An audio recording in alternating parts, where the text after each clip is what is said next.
payments and financial services. And as these businesses continue to engage in cross-border transactions, harmonizing regulations has become very essential to ensure seamless operations and promote economic inclusion.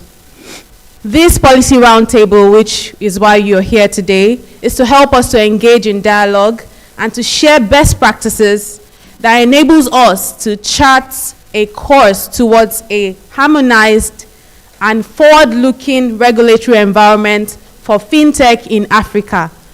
My name is Elizabeth Musa, and I'm going to be your host for this intervention.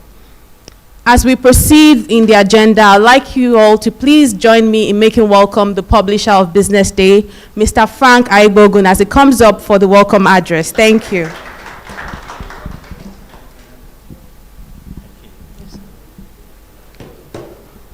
Ladies and gentlemen, welcome. I take particular delight in welcoming you to this gathering this morning. We will be addressed by a man that is so well positioned and well qualified to speak to this audience, Dr. Patric Njoroge, a man who has distinguished himself in many ways, and I'm sure the one that we recall fondly and why we're here is because of the work he did as governor of the Central Bank of Kenya. I've had several opportunities to welcome him to Nigeria, and I'd like to do the same again this morning by welcoming very warmly Dr. Njoroge to Lagos.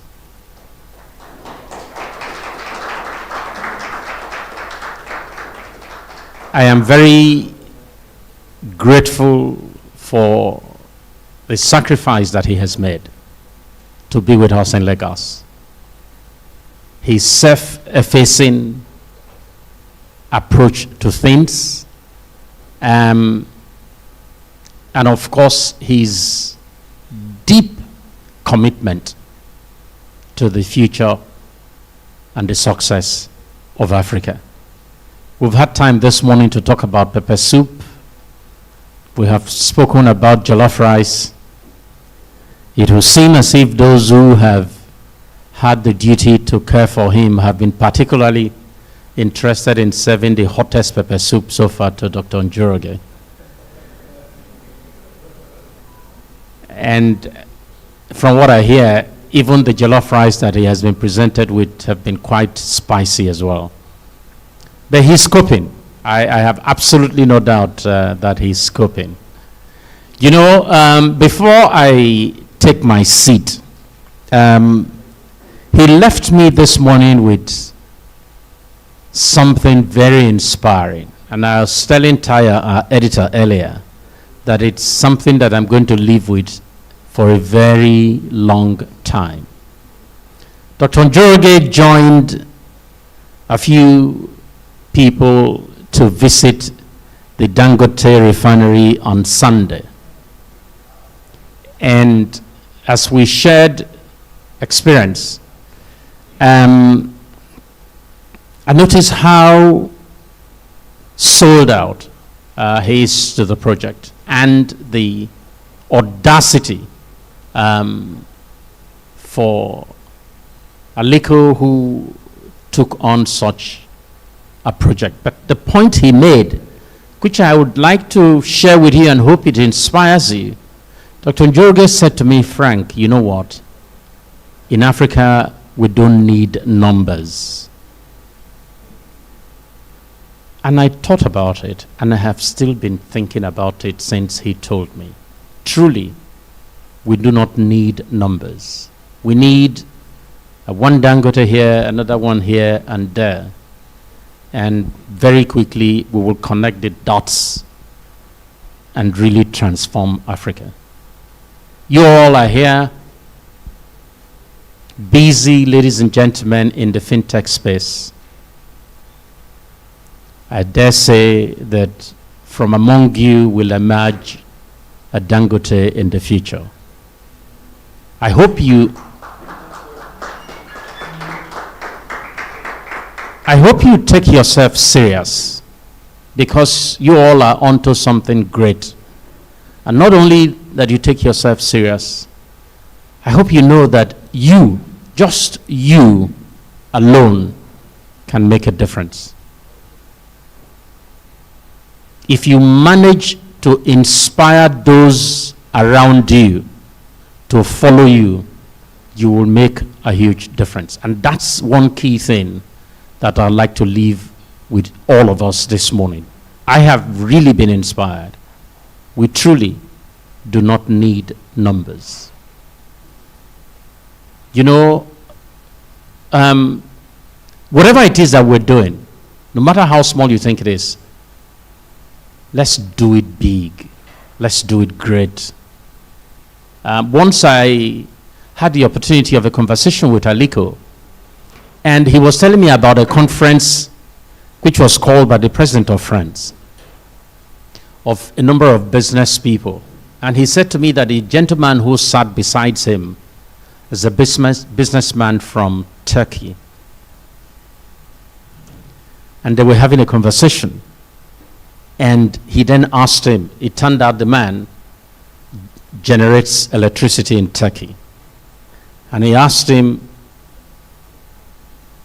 the gentleman asked him what our generation capacity was, our total grid capacity. And he said 4,000. This gentleman shook his head and said that my company generates 12,750 megawatts. One company in Turkey. I was at the Dangote location before the refinery started. And each time I've been there, I can't really come to terms with the transformation. That's the power in your hand. The power to transform something small and make it so big that all over the world, people are talking about it.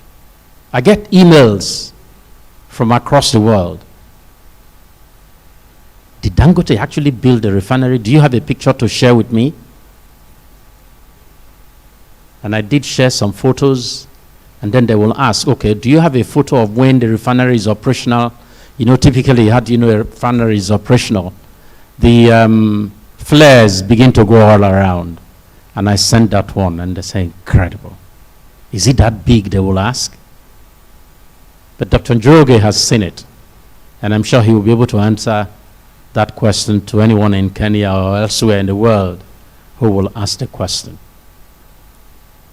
We can do it. Ladies and gentlemen, let's go on and do it. Thank you for coming.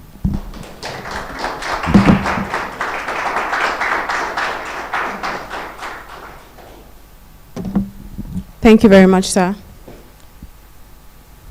At this point in the agenda, I'll be calling up for the keynote address someone who our publisher at BusinessDay has spoken a lot about, but I will read a bit of a citation just for some of us here who don't quite know.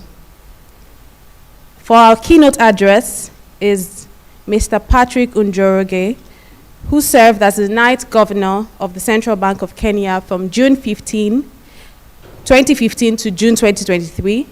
And during his tenure, he oversaw an overhaul of the banking system, including the launch of Kenya's first banking sector and upgrading Central Bank of Kenya and CBK's supervision. In November of 2018, Dr. Patric Njoroge was appointed to the United Nations Task Force on Digital Financing of the SDGs by the Secretary General, Antonio Guterres. He also served as co-chair of the high-level roundtable of the Dialogue on Global Digital Finance Governance, which extended the work of the UN Secretary General's Task Force and was hosted virtually by the Swiss government. Mr. Patrick joined the Central Bank of Kenya after a 20-year career at the International Monetary Fund. Amongst other posts, he was advisor to the IMF Deputy Managing Director from December 2012, where his responsibilities included assisting in overseeing the IMF's engagement with a large swath of IMF members. I'm sure we should be clapping now. And prior to joining the IMF, Mr. Patrick had worked in Kenya as an economist at the Ministry of Finance and as a planning officer at the Ministry of Planning. He holds a PhD in economics from Yale University, a master and bachelor in economics from the University of Nairobi. He has received several awards and recognitions, including 4 awards for Africa's Central Banker of the Year.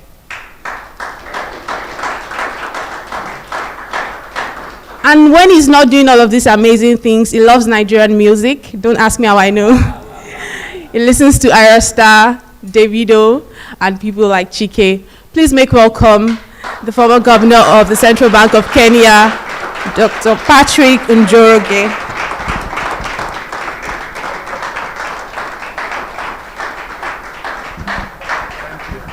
Thank you very much.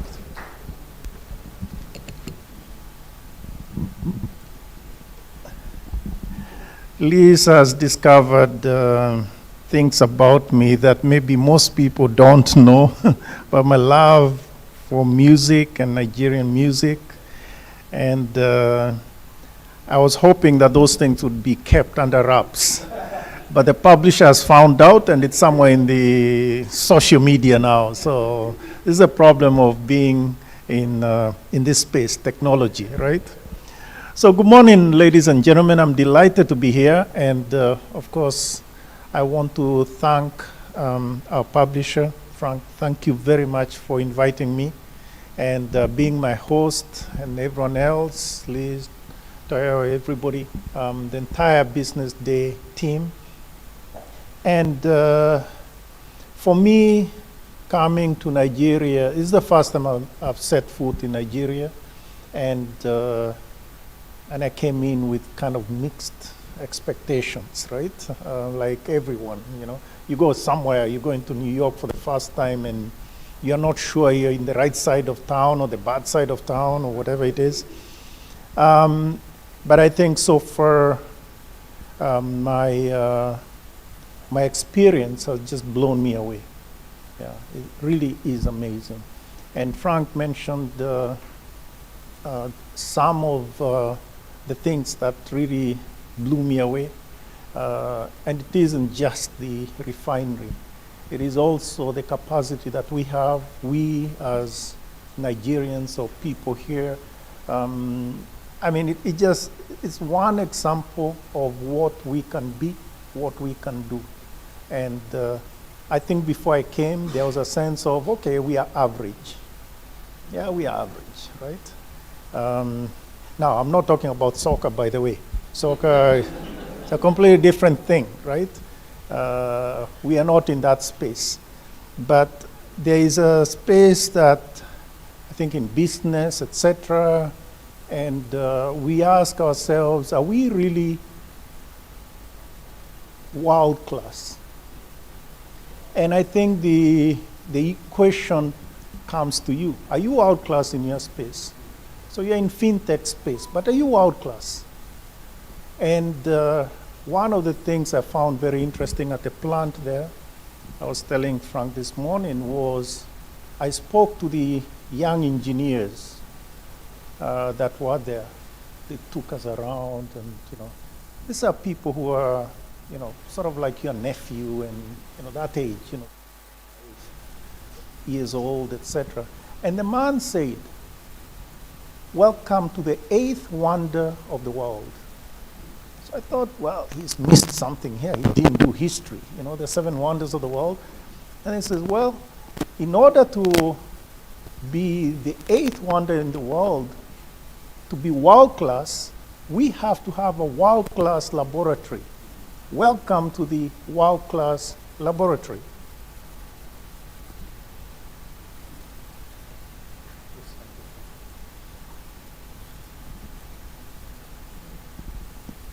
This one? This one. Okay, thank you. This one, okay. And so this idea of being world class had already been transmitted to the young man that was showing us around, meaning everyone in the team, in their team. And we went to the control room, and down there, so it's like, Apollo Center, the control center, the control room.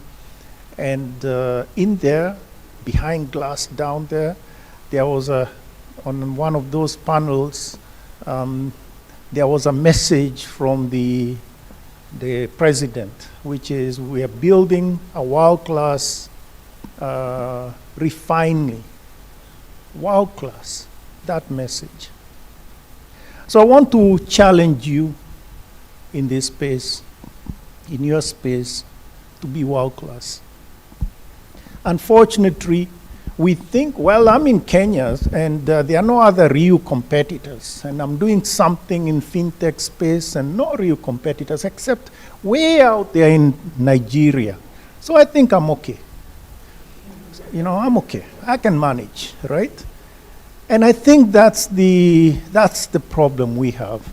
You should compete with anyone else. So that age of average is gone. Yeah. If you're not willing to be world class, then please shut down, just go and raise cattle or something like that. Just do something else. So that's really my first point, to the aspiration to be world class. Yesterday, I went to Lagos Business School, and a young lady, one of the students, came and asked me a question, which is, why is it that our FinTech system, she was talking of payments, that there's a problem in terms of connection. When you try and do the payment, it drops. Yeah, it drops.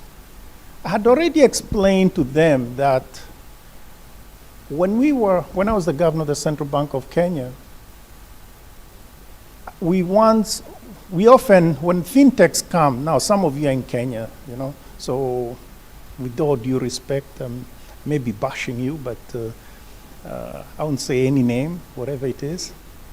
But I remember this fintech company that had a product. I'm not going to say what product it is, but it was, let's say, just a payment. It's in the payment space. And they came to us, for us obviously to license it, and we do something like a hackathon, right? We bring the person into a room, and there are like 20 of us in the room, and they show us the product, and we go back and forth, and that's aside from the regular sort of going through the legal process, etc. And we done that, and I was never involved in that. But occasionally I wanted to see what's going on, so I'd go up there and sort of be part of that thing. Yeah? And I have always said that my day job was to be the central bank governor. My night job was to be a fintech cheerleader. And I took that job seriously. Okay, so it meant knowing things, etc. Anyway, so this person shows us their product, etc., and then we ask him a question, which is, how long does it take for the transaction to be complete? When the consumer pushes the button, how long does it take? So, 40 seconds? Just pop. There's no way. There's no way we can license you if it takes 40 seconds to make the transaction. So the guy came back after some time and had brought it down to 20 seconds, so cut it in half. I said, absolutely not. There's no way we can license you if you are doing, it takes you 20 seconds. They came back 4 times. The last time the 4th time they were at 7 or 8 seconds. And at this point we grudgingly said, okay, fine, let it go. We were not comfortable, but we let it go.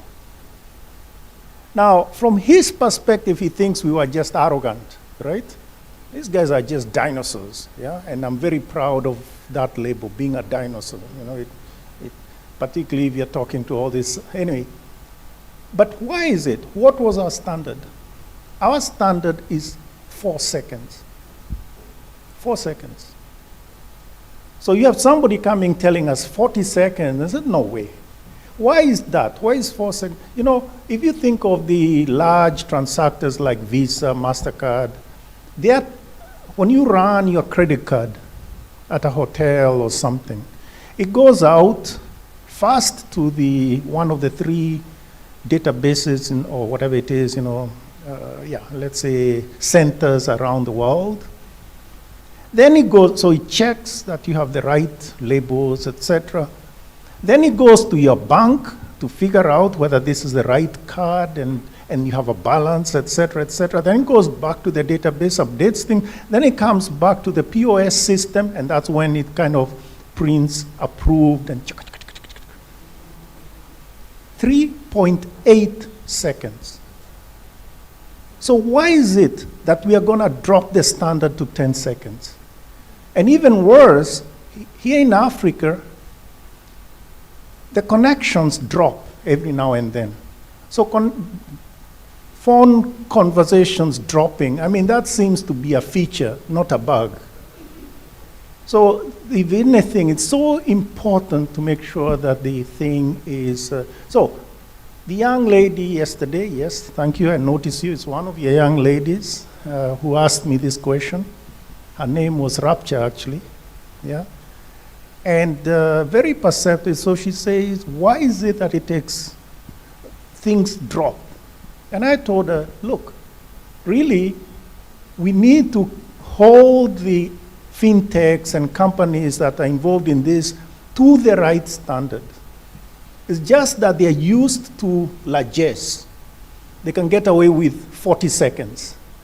They need to understand that the consumer is hurting, and they should be able to do what it takes. They need to have a sharper appreciation of things. And we're going to talk about consumers in a minute. So that is the point, that's the challenge I'm giving you. You know, we talked about vision just now. I mean, Frank explained the vision behind that thing that blew me away, the refinery. And as he explained to me, the refinery is not a refinery. It's not just a refinery. It is the implementation of a vision against arduous difficulties. And that sort of courage to move on, yeah? That audacity, as you said, which will transform Africa. It's not just transforming Nigeria. Sure, what inspired him at the beginning was being self-sufficient in Nigeria, right? But actually, now it is Africa. And that sort of passion, that sort of vision is going to inspire many of us, particularly the younger people who need some inspiration to say, we can do this. But you need to be inspired as well. You do have somebody to look up to as well in the FinTech space. Think of Steve Jobs. Please don't think about Elon Musk. If you want to know where I stand, there's a book by Kara Swisher. The book is called Burn Book, as in burning. Yeah, I loved it.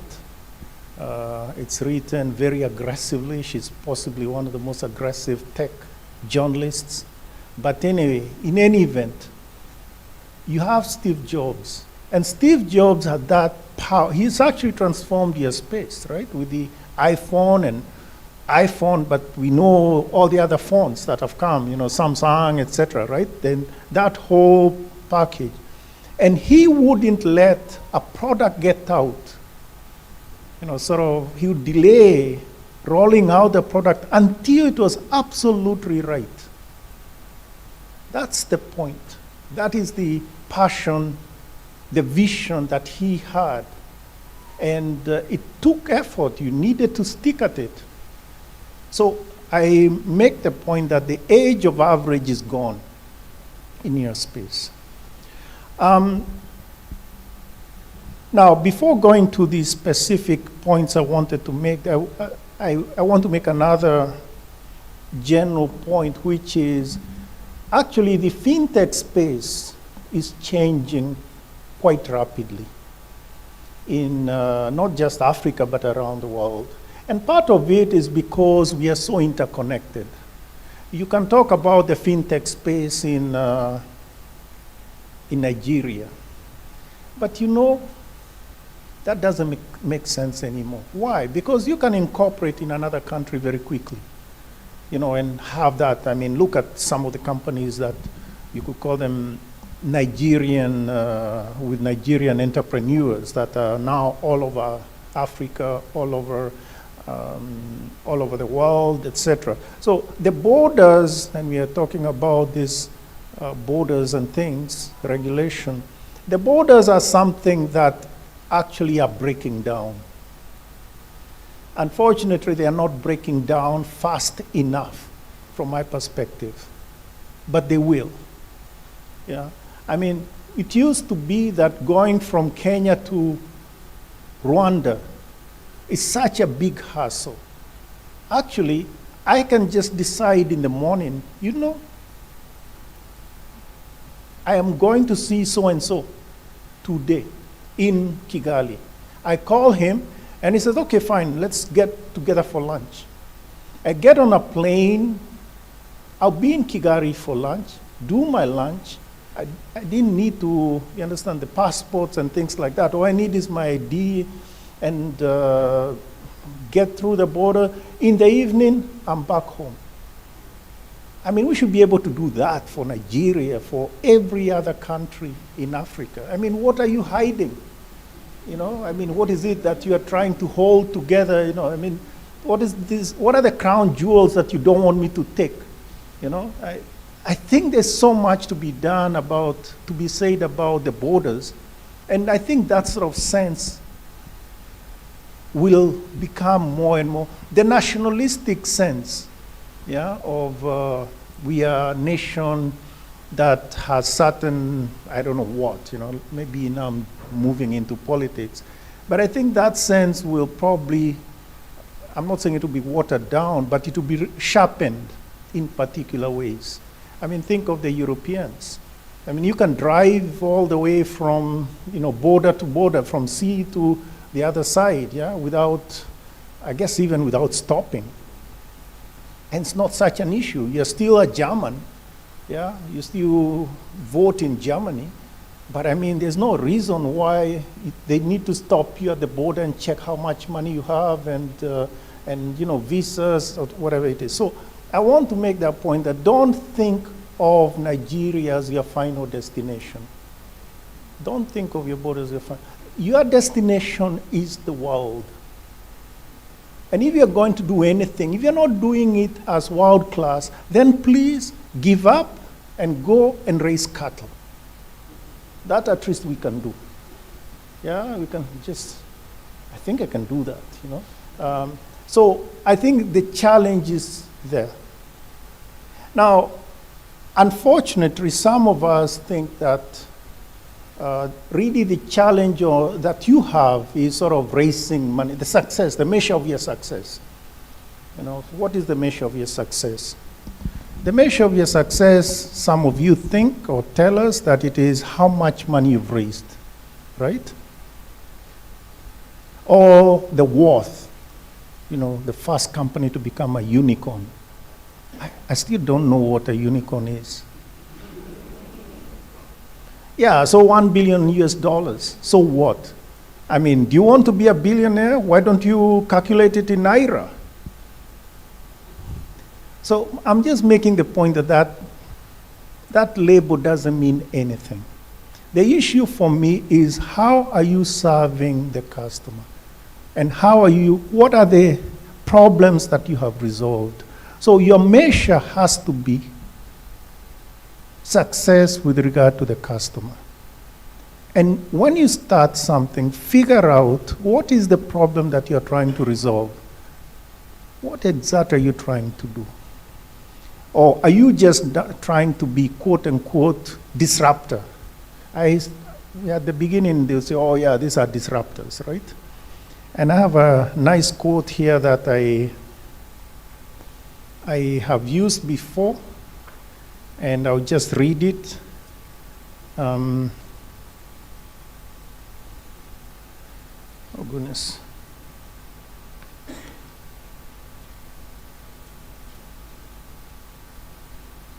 Oh yeah, there we go. So in November of 2018, I attended the Singapore FinTech Festival, and I guess the Prime Minister of India, Modi, gave the keynote address, and I have this from his speech, and I quote, "I have heard of an advice going around in startup circles. To increase your venture capital or VC funding by 10%, tell the investors you run a platform, not a regular business." Major secret, right? If you want to increase your VC funding by 20%, tell the investors that you're operating in the FinTech space. So I operate in the FinTech space. But if you really want investors to empty their pockets, tell them that you're using blockchain. End of story. I think at times we fall for those things ourselves. Yeah? I mean, actually this caricature isn't very far off from the truth, unfortunately. It's sad.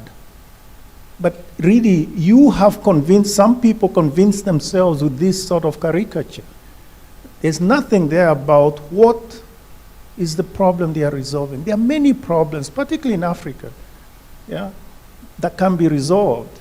In Kenya, we obviously I take pride in saying, we have the best marathon runners. If anybody wants to do a 10K, we can do it. We can actually release 10K. Let's go deal with that later. We also say that we are the cradle of humanity. The Ethiopians dispute that, but, it's okay. It's like you guys with a jar of rice, Nigeria and Ghana, you'll never settle that argument, right? Yeah. But then there's the other one where we say that we are actually the cradle of FinTech.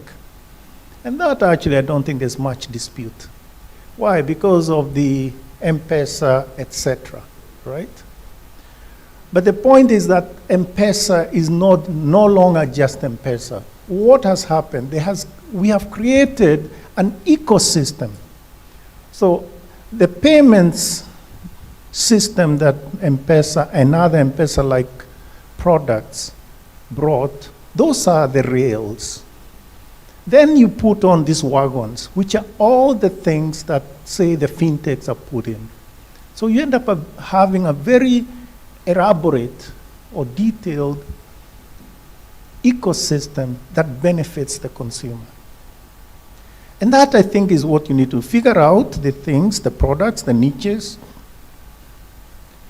A bit like the iPhone. Yeah? The iPhone is a product, but on top of that, you have all these apps that actually make our life interesting, entertainment, etc., etc. I mean, it's just the same technology used in different ways.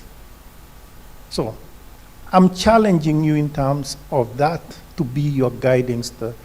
But before we get into the specific that I was going to get into, I want to close this part by saying you generally don't start knowing completely what you're about to do. And actually that's probably good because of all the difficulties that come. Yeah? So you know you have a sense of what is the space, what is the problem, and then you keep digging. I've made the point before that I don't like the glorification of the lion, which is, now I don't know what you think about lions, but you guys like eagles, I know, but we also like lions, right? But I think the idea that the lion, big thing that rules, is the king of the jungle, actually, there's an animal that I really like. It's called the honey badger. Yeah? You have it here. Tiny little thing compared to the lion. But the lion can't take it. Even 3 of lions, they can't handle a honey badger. Why? This thing has so much persistence and grit. And it just keeps bothering the lion, till the lion has to go away. We are like that. We are more the honey badger rather than the lion, which is sort of like a big, big solution to something. Now let's get into the specific things that I wanted to mention beyond this, which is on these cross-border things and all that. And maybe the better way of doing it, I'm not going to talk directly about cross-border. I'm going to tell you the space and the approach. I already mentioned that that space, the borders are becoming amorphous. Yeah. I don't know, years ago, if any of you, I'm sure Frank, years ago, you must have gone to the UK, places like that. And your credit card couldn't work. Yeah? Because you have to have a special credit card of those places.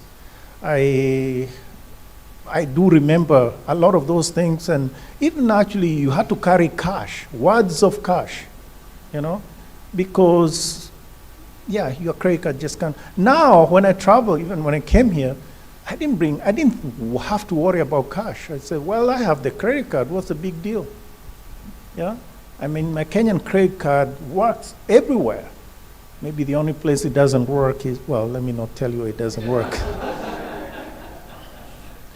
There are certain things that need to be kept off the record, But literally everywhere in Africa, it works. Most of Europe, it works.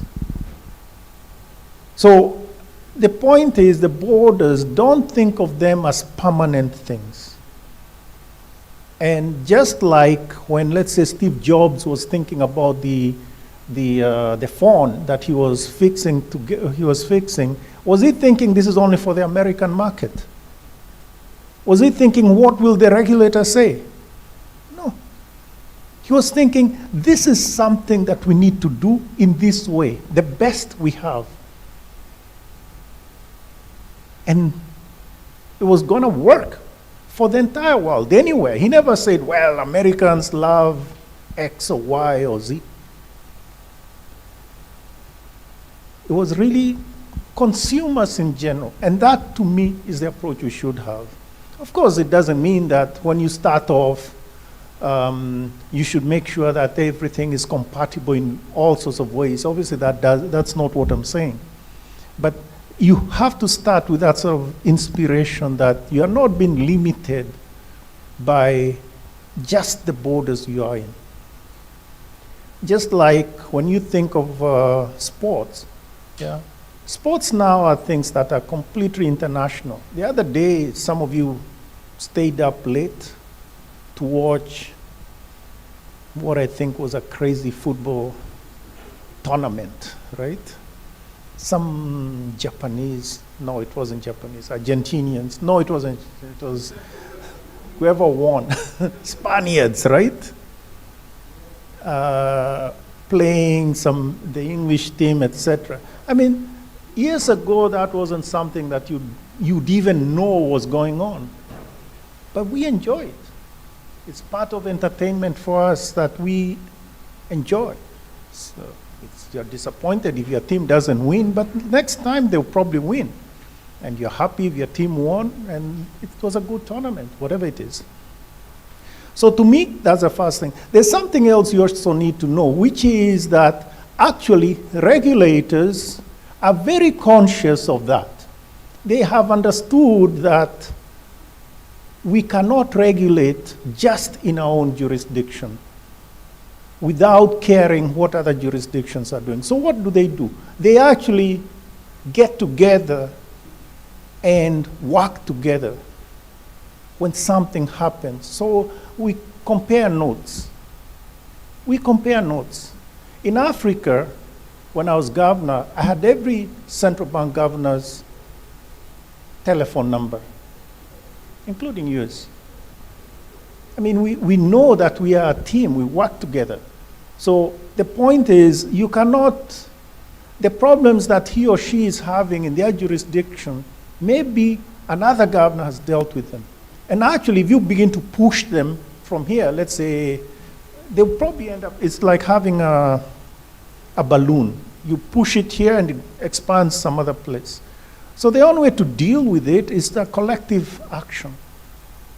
So strength in numbers, strength in doing things together, right? There is that proverb. Actually, it's an African proverb, though somebody claimed that it was a Chinese proverb. I didn't raise my hand at that point, but there is actually an African proverb. Again, when you say an African proverb, it's a crazy thing. I mean, there's no such thing as an African proverb. Yeah? There is a Yoruba proverb, there's a Kikuyu proverb, there's a Swahili proverb, but anyway, let's leave the details, So there's this proverb that says, if you want to go quickly, go alone. If you want to go far, go together. This business is about going far, and the regulators understand it. So they are doing this together. So when they are now regulating a new space, think about crypto. Yeah. In the past, they would just do it, okay, I'm regulating my space. Now actually they said, no. I need to talk to the other regulators and let's do something that is similar. Let's do something that we can say is best for all of us. Setting standards is what I'm talking about. So regulators are now sort of working to set standards on some of the things that they hadn't done before. Yeah, or the things that are imagined. And the approach before was, okay, fine, bring this widget and we figure it out. And then, the other guys you go to another jurisdiction, you show them, and then you get a license there. Now there's more a sense of, okay, fine, if you regulate it, if you have passed a certain standard, whichever the standard is, if you have a regulation, let's say, if you pass the standard by, the Kenya regulators are happy with what you're doing, then we in this other jurisdiction will be easier. Why? Because we call the Kenyans and say, hey, this guy's brought this widget to us, this platform. What do you think? And they interact and say, you understand? So there is that sort of element which is happening behind the scenes.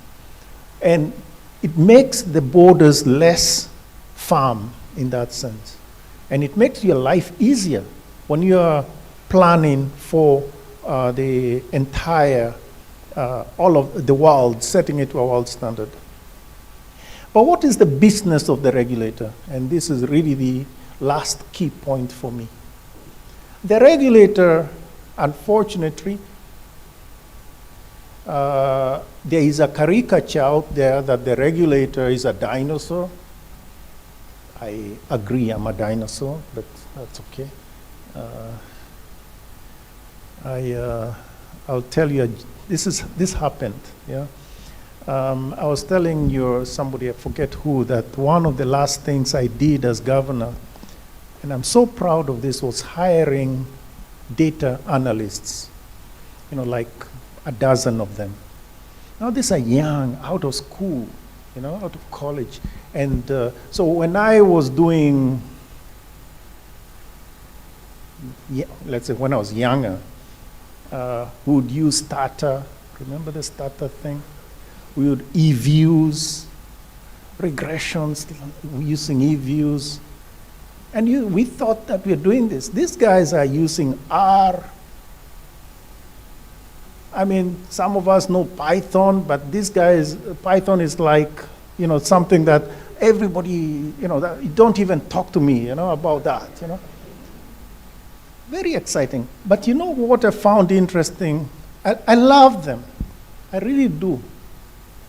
And the reason is they think differently from me. They're completely different. And they challenge me. So when I was sort of in my doldrums, being governor of the central bank, you do get some issues, right? Let's not talk about those issues, yeah? Oh no, not about fintechs. The fintechs are okay, yeah? The other issues, yeah? You can't quite walk away from those issues. So what I would do is to have a meeting with these data analysts So I had a standard meeting with them, and we talk, and I'll give them my problem, to solve, etc. Anyway, so the last time I met with them, obviously when they explain something to you, I would tell them, oh, wait a second. Explain it to me like a 10-year-old. This is my standard line to them. And then at times I'll say, I'm a dinosaur, so please explain it at my level. And because they are talking complicated things. So the last time I had a meeting with them, I had given them a problem, so now they were giving me the solution, what they'd come up with, etc. And the one that was making a presentation, so they're in the boardroom, and the one that's making a presentation is a 26-year-old lady, girl, just one of them. So I said, we used this, and we used 5 different techniques. So, okay. So technique number 1 was this. Okay, explain it to me carefully. And she explained. Frankly, I didn't understand the technique, but I understood the bottom line. I don't need to know all that. Then she went, technique number 2, called it some name, blah, blah. So it's like me with your metaverse people, Then she got to the final, and finally we used the eigenvector approach. It's like, eigenvector. So something began to turn in my head. And I said, as in eigenvalue. Now, when we did math, right? So I knew the eigenvectors and eigenvalues. So suddenly she had said something I knew. So then she says, very good, she says. Very good. For a dinosaur, that's very good. Just blurted it out, Anyway, I was rolling on the floor with laughter. Not literally, but anyway, let's move on this, right? The regulator. So the regulator is not a dinosaur that tells you just turn off that thing. So this caricature of the dinosaur regulator that is anti-innovation, I want to kill that. I want to slay that dragon. It's a dragon. That's not the case. The point is that the regulator has various concerns, and I would say there are 3 specific concerns. And a good regulator, or regulators in general, it may not all be one, wrapped up in one, will generally worry about those things. And in the end, it doesn't matter what you put together. It's you. I'm not going to tell you use blockchain, and don't try and impress me with jargon, blockchain, DLT, etc. Tell me what the problem is.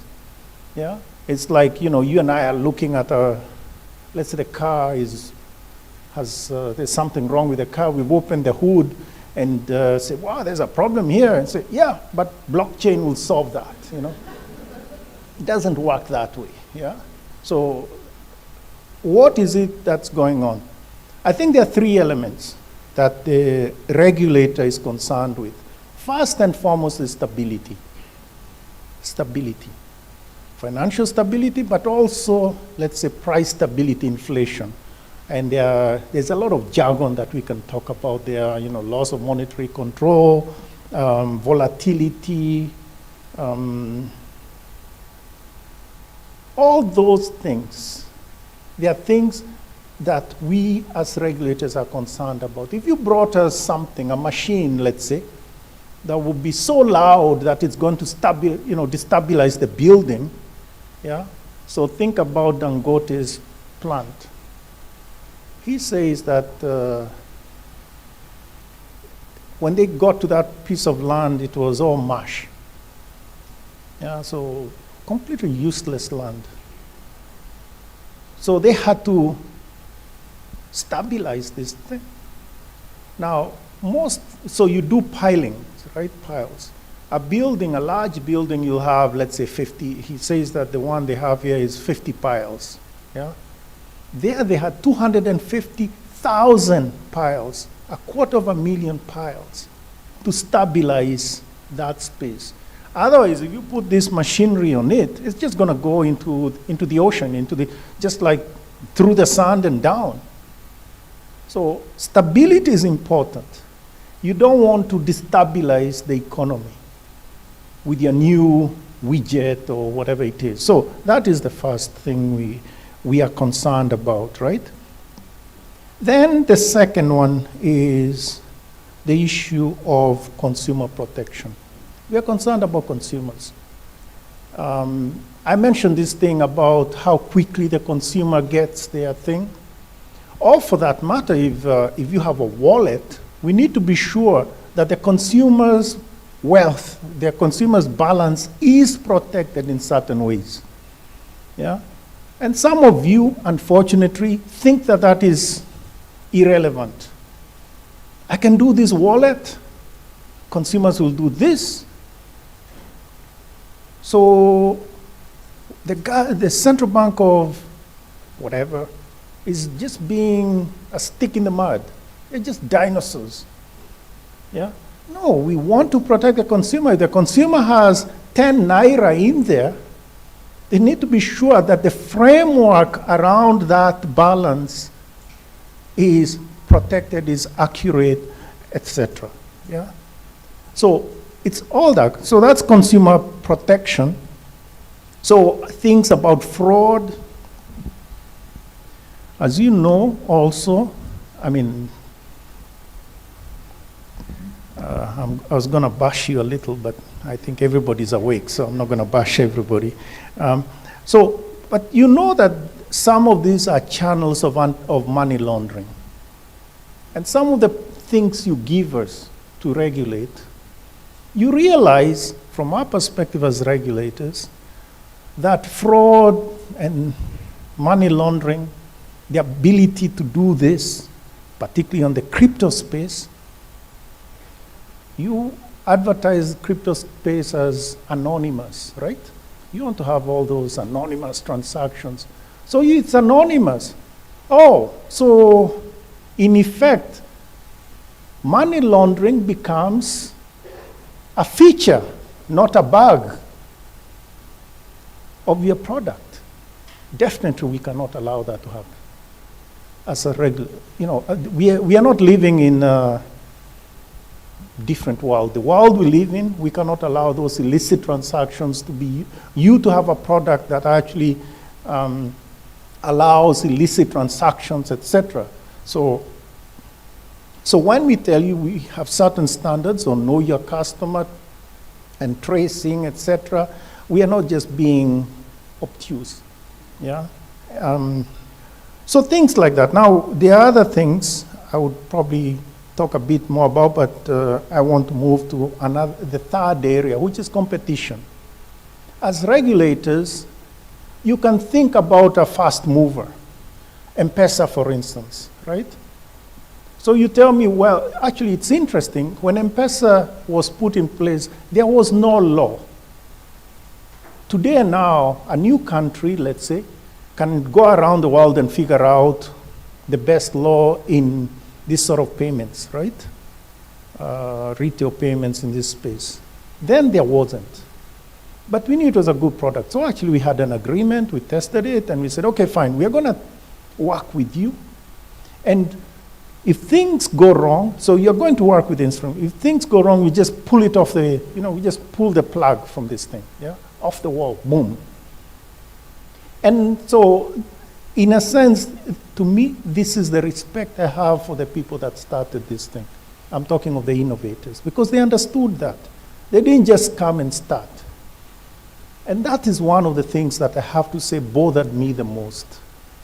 That somebody, a FinTech, can just wake up one morning, end up in Kenya, not licensed, and then just begin operating.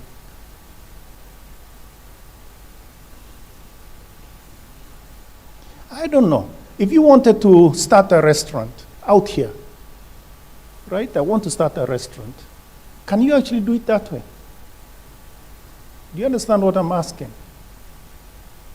If I wanted to start a restaurant here, I need a license from the health people, right? I need a license from the water people or whatever it is. I need to satisfy the laws of labor and all those other things. You understand? I have to have tax compliance. I cannot just open a restaurant and say, you know, I'm a 5 Michelin star. You know, I'm Patric Njoroge 5 Michelin star. It just sounds odd, you know. Patric Njoroge and Michelin doesn't make sense. But anyway, whatever it is. So I'm making the point that it is important to appreciate that it's not a Wild West. The world is no longer Wild West. This cowboy mentality that some of us had is, to me, what ruined us. You know, that we can go anywhere and do anything we want just because we are techie, you know, the tech bro. Please read that book. Yeah? The tech bro approach. Okay. Competition. So making sure that even the fast movers understand that they are not going to be the only people in this space. So I was making the point that when M-Pesa came in, we needed to be sure. For instance, think about interoperability. Interoperability is essential. But you know, since they were the only one, they were by definition interoperable. Yeah, by definition. But you know that there'll be others that will come. So you need to set up, I'm not saying that you need to always have an API that directs that, but the point is to make sure that they understand that when another one comes in, you will ensure that you're interoperable with them. And that's signed off, etc. Why? Because you don't want these monopolies that will dominate an issue about data. Yeah, data. And even more innovation.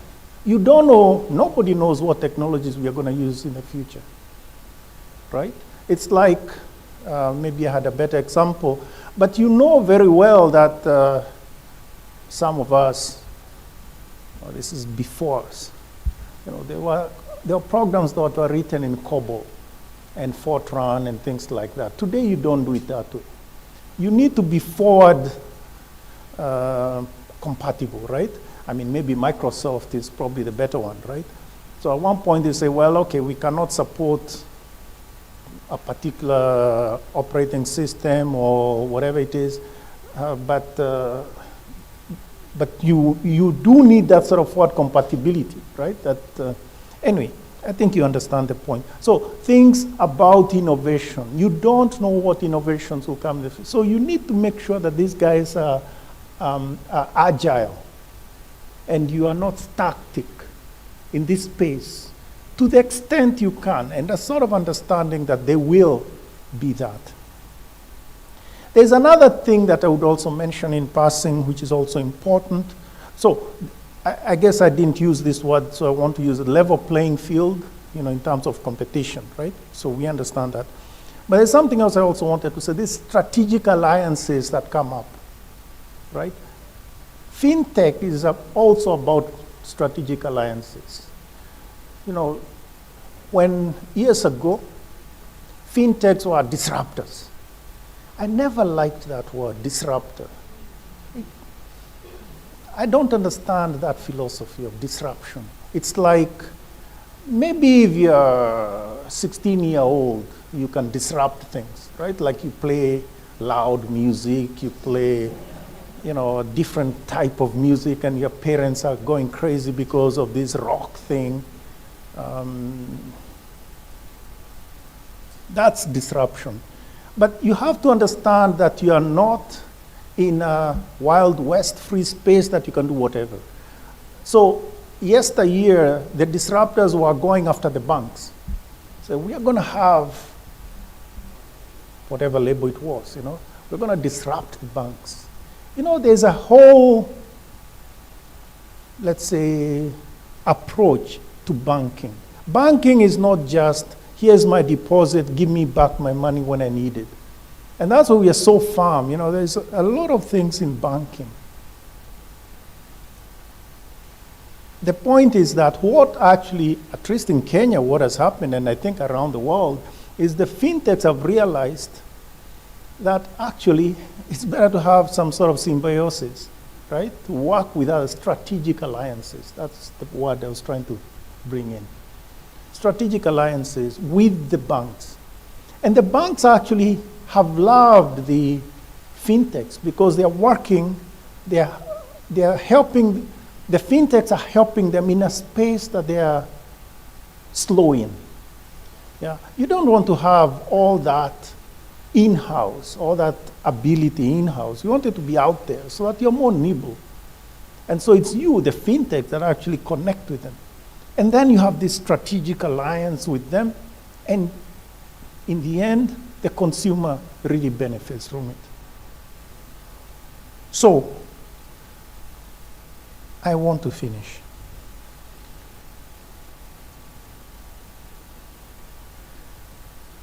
So the issue for me is the regulator will generally work in these three dimensions to protect those three elements. And you have to be conscious about them. Have to be conscious that that's how the regulator works. But not just one regulator, it's all regulators in the same space, in that sense. So cross-border, in the future, you could think of it as one regulator, and even now, yeah, you're being, let's say, measured according to best practices, whatever the best practices will be. I mentioned in crypto, we'll soon have some rules, yeah, and at different levels. The regulators have been thinking through this, and actually in the US, there are already some guidelines that have come up.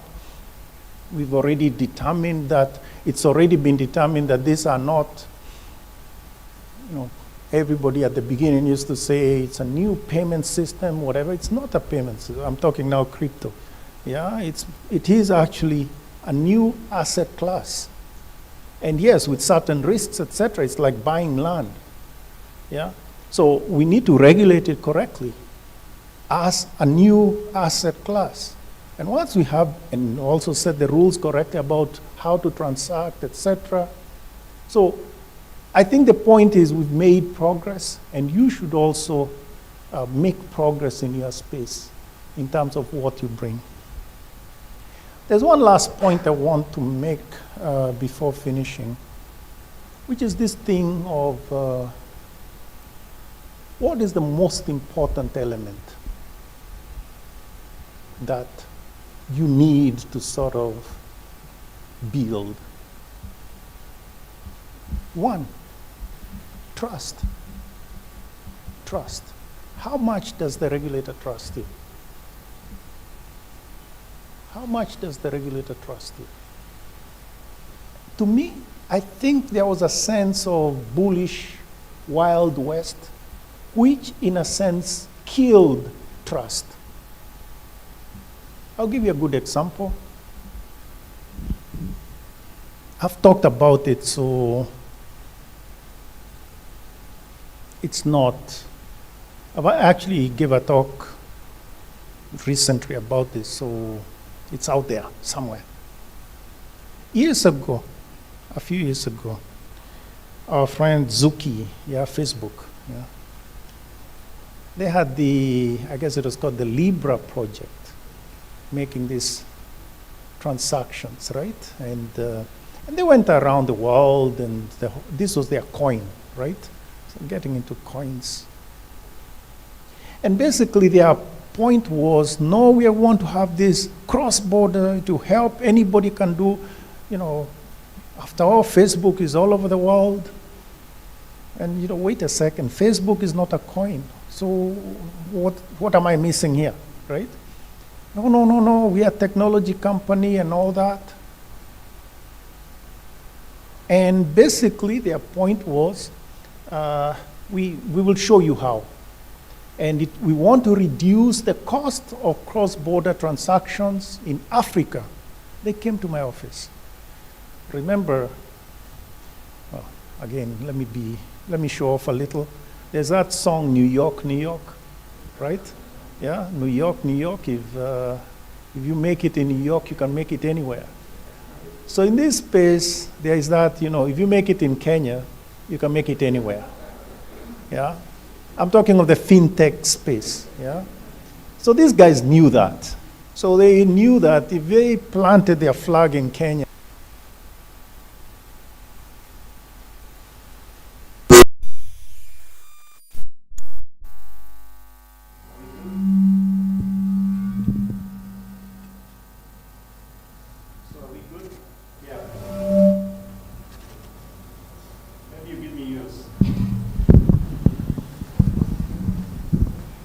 yeah, that's good. We'll be done. It's ran out of juice. Okay. So anyway, the point I'm making is that they went to various regulators and decided and explained that they want to reduce the cross-border cost. Africa is huge, 10%. Kenya is actually like 7% or something like that.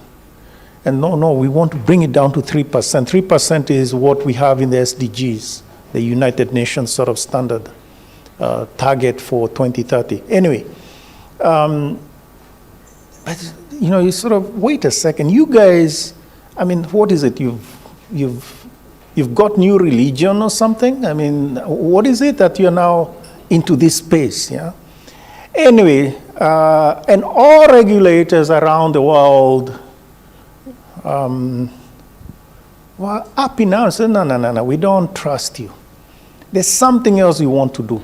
From our perspective, we believe we know what they were after. What is it that they were after? Anybody wants to venture a guess? Data. They just wanted to mass all the data from Africa, all the transactions we are doing. When I send money to my mother, they would, and then they'll figure out how to sell it in the future. So I told them, no, we are not so blind, So all the regulators ganged up. And in the end, Facebook had to drop that project. And there's an entire story about it, but anyway, what point am I making? I'm making the point that trust is something that you need to work with. If the regulators don't trust you, you're going nowhere. You have to build that. Now, I don't like the caricature of trust, the way you say, you have very, very good people skills. Trust is not people skills. Trust is not people skills. And the consumers have to also trust you. I want to give a simple, I'm on TV, so I'm not going to give that simple example. But, they need to trust you in all sorts of ways. But I think first and foremost is the regulators. I finish. The point I want to make, finishing, is the future of African FinTech is bright. Couldn't be brighter. Couldn't be brighter. And if you make it in Africa, you'll make it anywhere. This is the easiest thing to export. I was talking to Liz the other day about music, Niger music. Yeah. Suddenly, some Nigerian musician drops an album or whatever, and in no time at all, around the world, everybody has access to it. Just like that. FinTech really will be maybe not as quick, but you can actually, the same way when an iPhone is produced, the new version, whatever it is, you see those lines in the US and China and all that, and within a week, it will be on your streets. Within a week. Globalization. FinTech is part of that globalization. So play in that market. Be world class. And this, to me, is one of the things that Africa has to offer to the world. Thank you very much for your attention.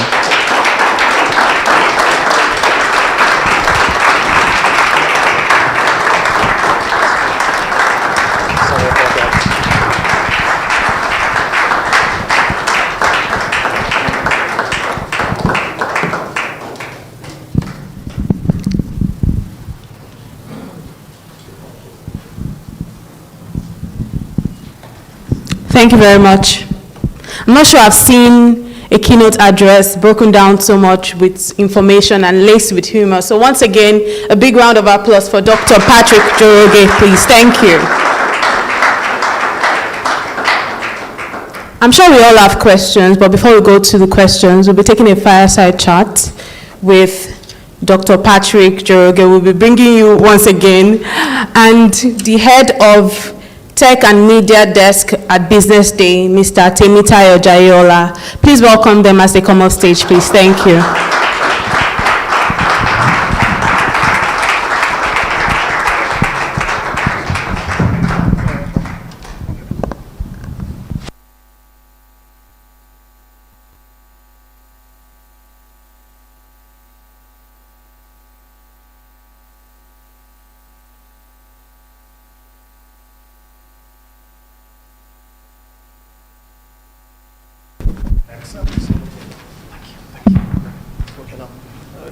Good morning. That was an excellent keynote. Oh, okay. Can you hear now? Oh, okay. So yeah, I said good morning. That was an excellent keynote, and I think everybody here got the part of becoming global standards. And there was something you said, and I think I'll just start off from there, around borders. We don't need borders again. But payment is still bordered. I mean, today, cross-border transactions in Africa, within Africa, is still one of the most expensive in the world. And we're talking about an African free trade zone. How can we get there where the borders in Africa, in terms of payment, can't go? Okay, thank you very much. I think you're obviously right that we still have borders. So, in effect, we have to deal with this temporary issue. Payments, if you're making payments, I think there are two sets of payments that I could think of. One is the large value payments. And the large value payments, generally, there's a framework that has been with us for many years, and there's SWIFT, etc.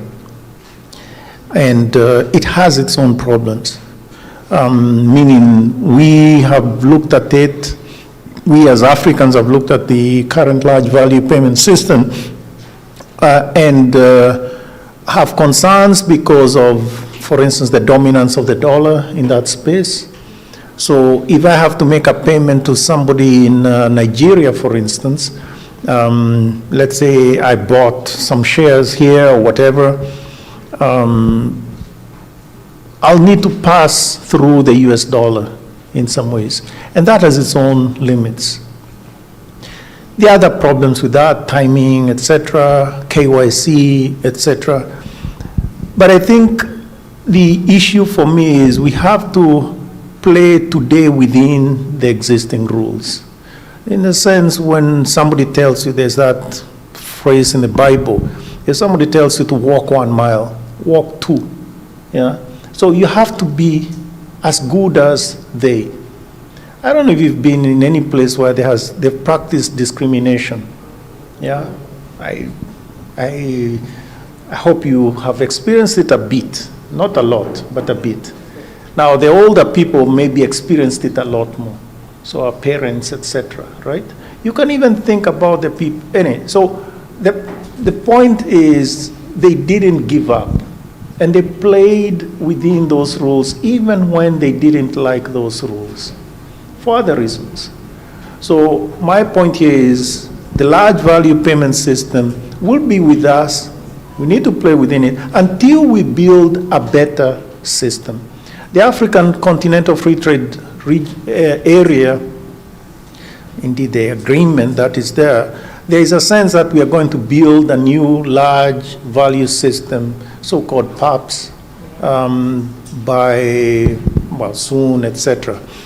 But I think there are some teething issues there and technology issues as well.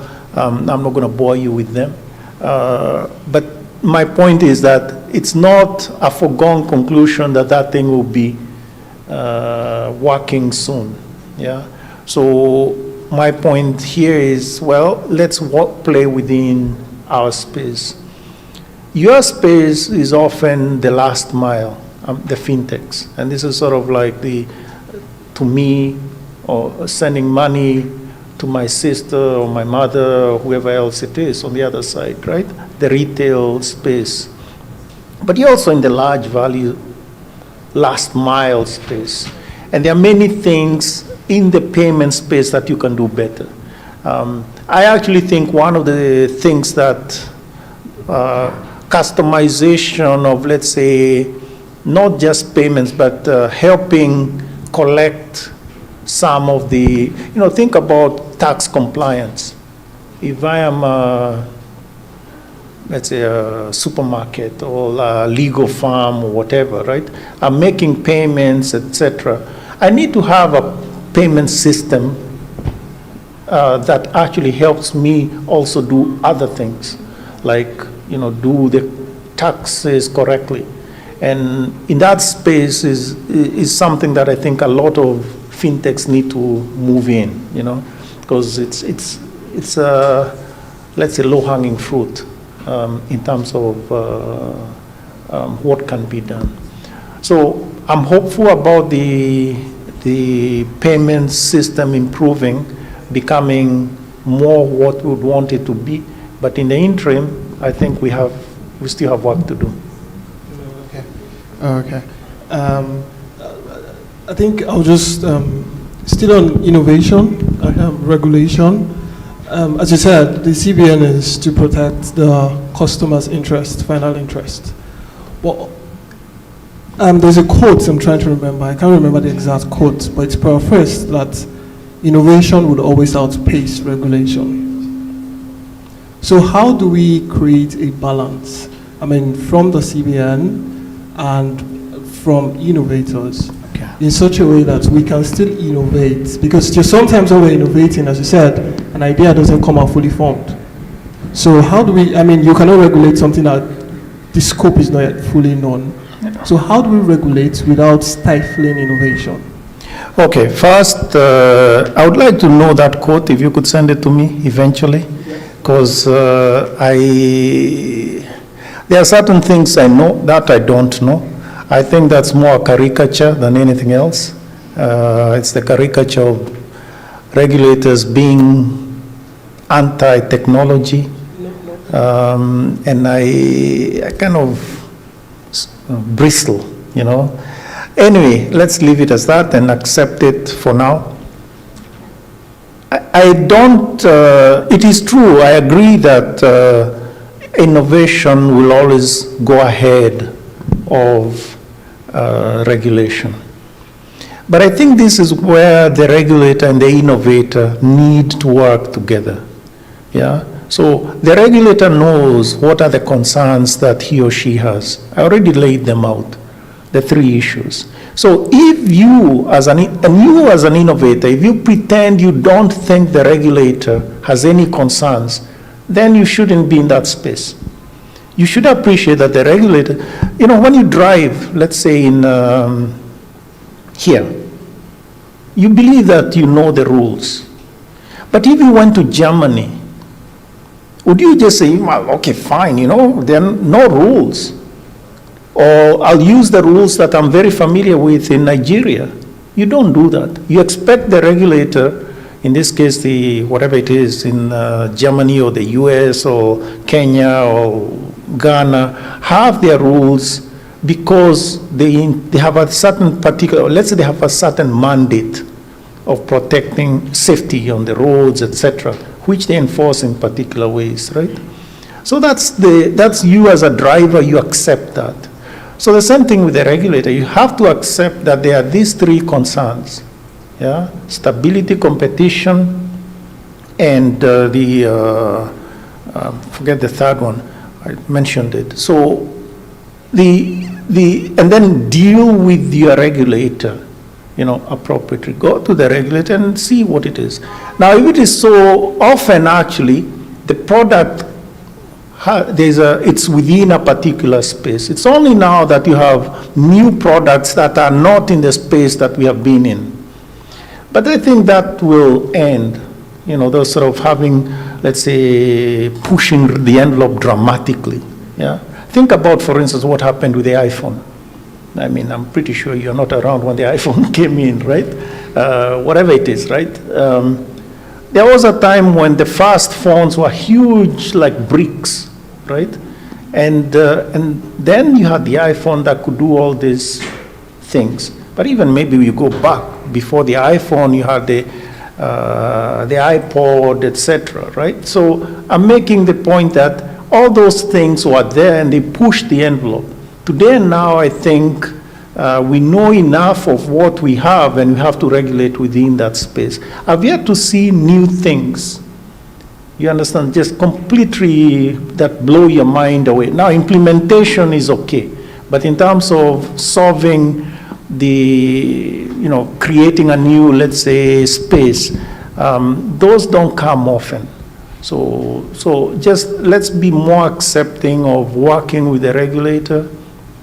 And there's one last thing I want to mention, which is occasionally there's a lot of discussion about sandboxing. Sandboxing, in my view, is in things that maybe we don't know, right? So to understand how things go and how to regulate things. But I think, for instance, the payment systems, they're already what we call best practices out there.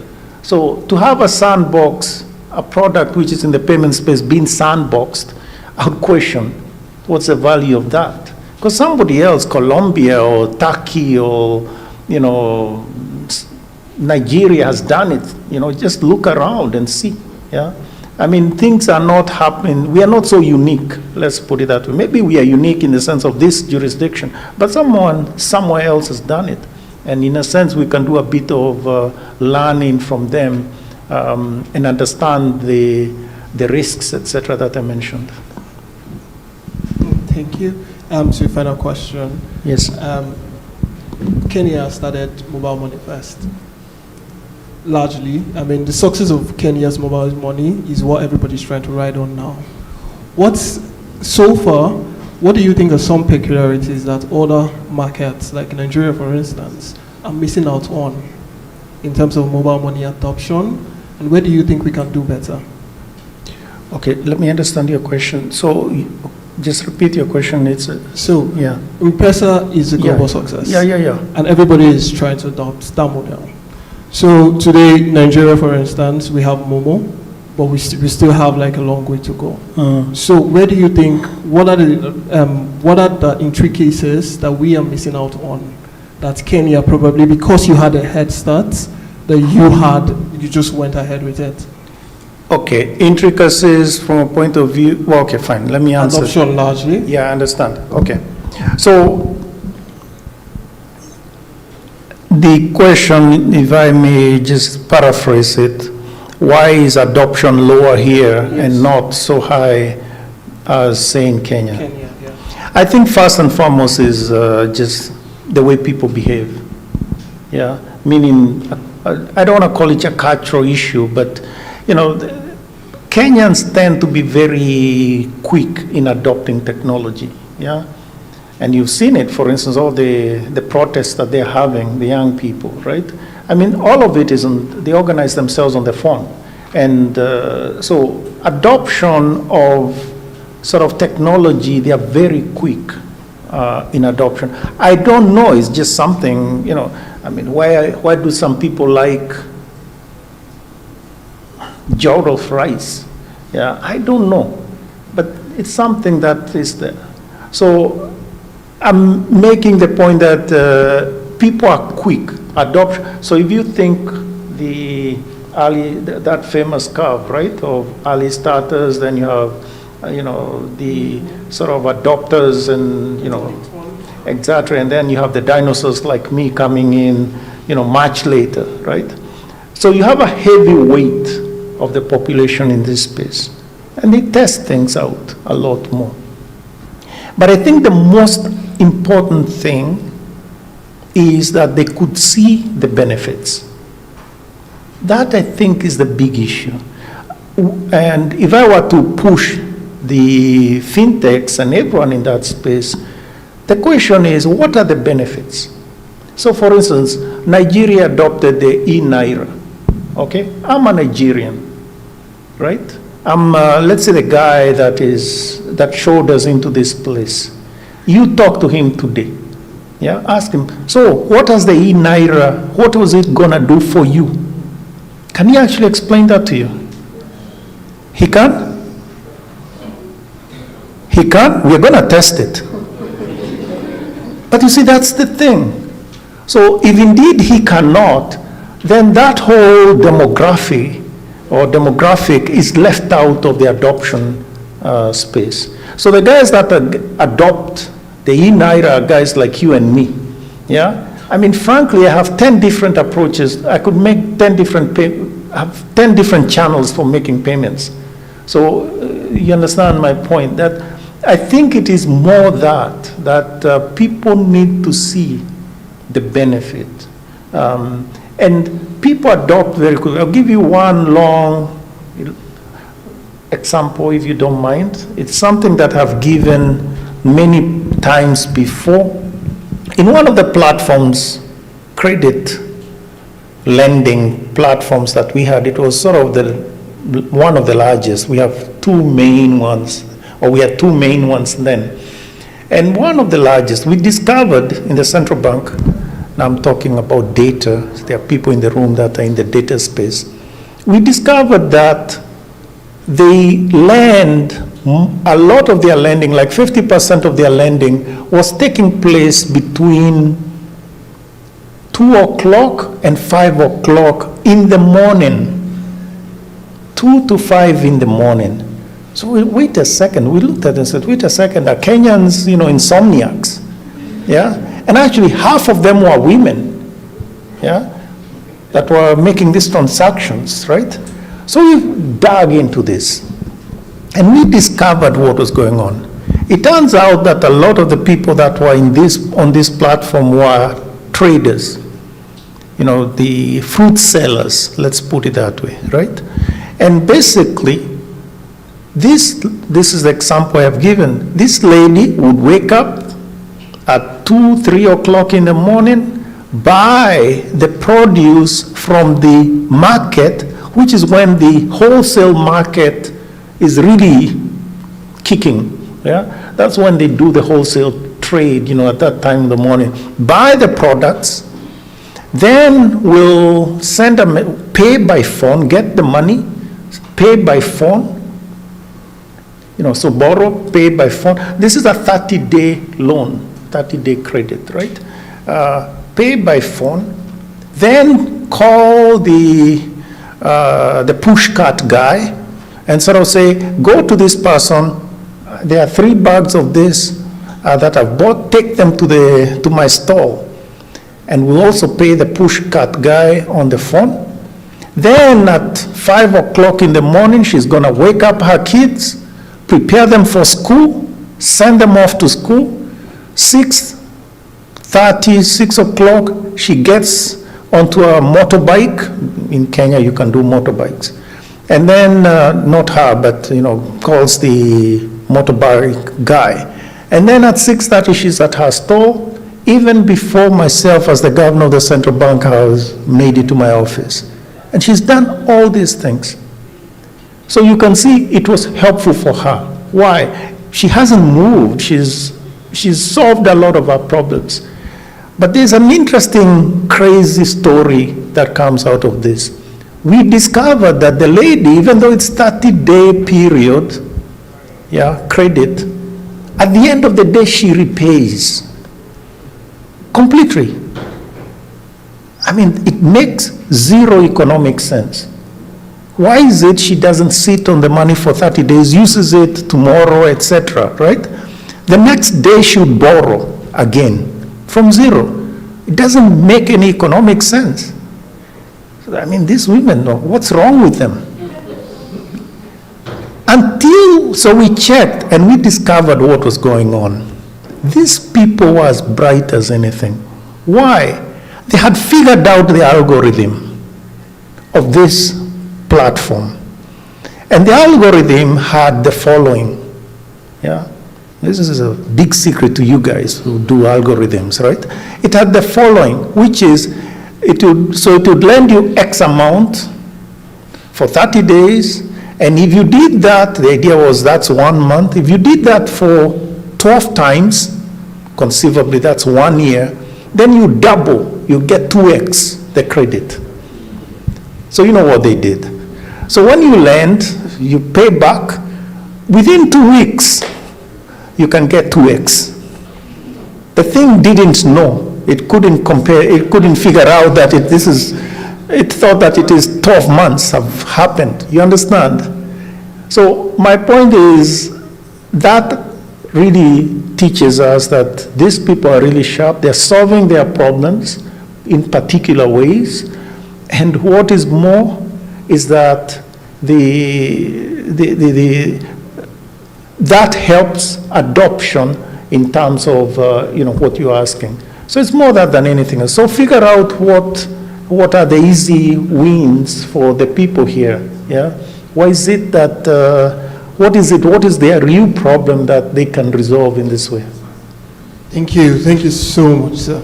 So we've come to the end of it. Yeah, thank you so much. So yeah, we've come to the end of it. Thank you very much. Thank you.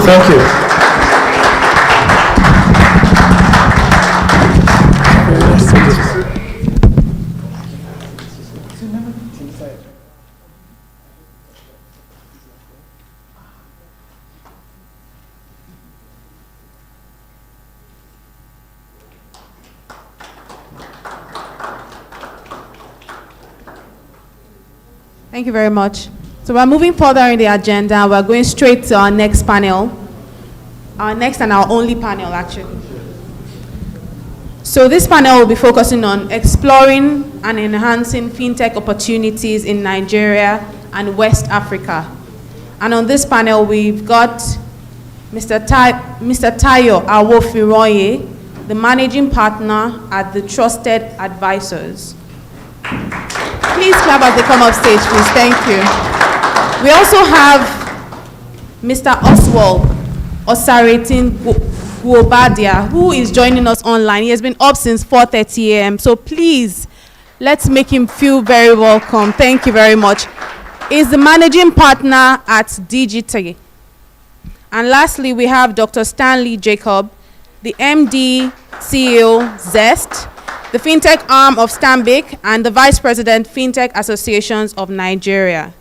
And to moderate this panel is Temitayo Jayola, who is the head of Tech and Media Desk, BusinessDay. Please make him feel welcome as he comes off stage, please. Thank you.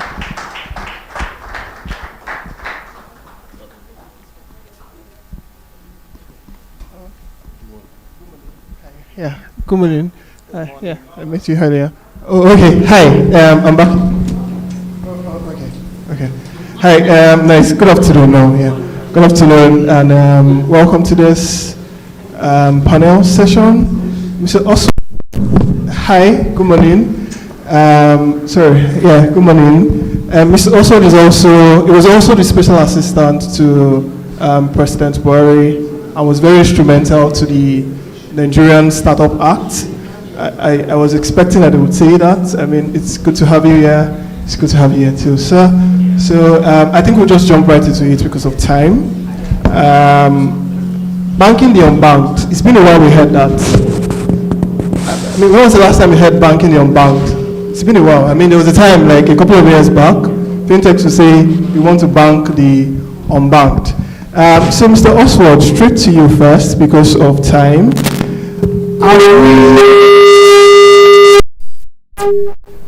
Okay.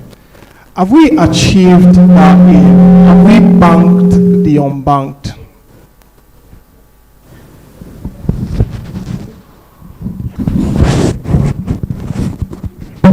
Banked the unbanked. I think so there's a bit of an echo. So I think part of the issue is how we address our total addressable market for the fintech companies. If we're saying that the unbanked are people in the rural areas, then we now have to start looking at the issues around digital inclusion and digital literacy. So I think ultimately the answer is no, we have not. We've managed to address sort of the same markets and give them efficiencies around banking to the same markets that the existing banks, already support. When you start looking at the real unbanked, which is the people in the rural areas, you now have to start thinking, the phones that they have, can it actually handle the applications that are needed for FinTech? And also the issue with digital literacy, can they read? The reading problem, not necessarily reading in English, can they read in their own languages that they speak? So I think that innovation is still yet to be done. That person who creates that application that actually cracks into the unbanked. I think SMS, and those codes actually has done a bit of that. I think, being that we had the former, I keep calling CBN, but Central Bank Governor from Kenya, I think M-Pesa also did a bit of that in Kenya. And those models didn't exactly catch on in Nigeria, and our banks moved very quickly to fill in those spaces in, because most times you can do a banking transfer quite quickly with a regular bank, and that kind of filled in that space. So just to answer the question, which is very direct, the answer is no, and I think that innovation is still coming. Okay, thank you so much. Dr. Stanley, because we are speaking about banking and unbanked, a recent CBN's, will I say, policy in terms of KYC affected a couple of fintechs. Not mentioning names, but a couple of fintechs could not onboard new customers, and this had to do with this had to do with a KYC requirement.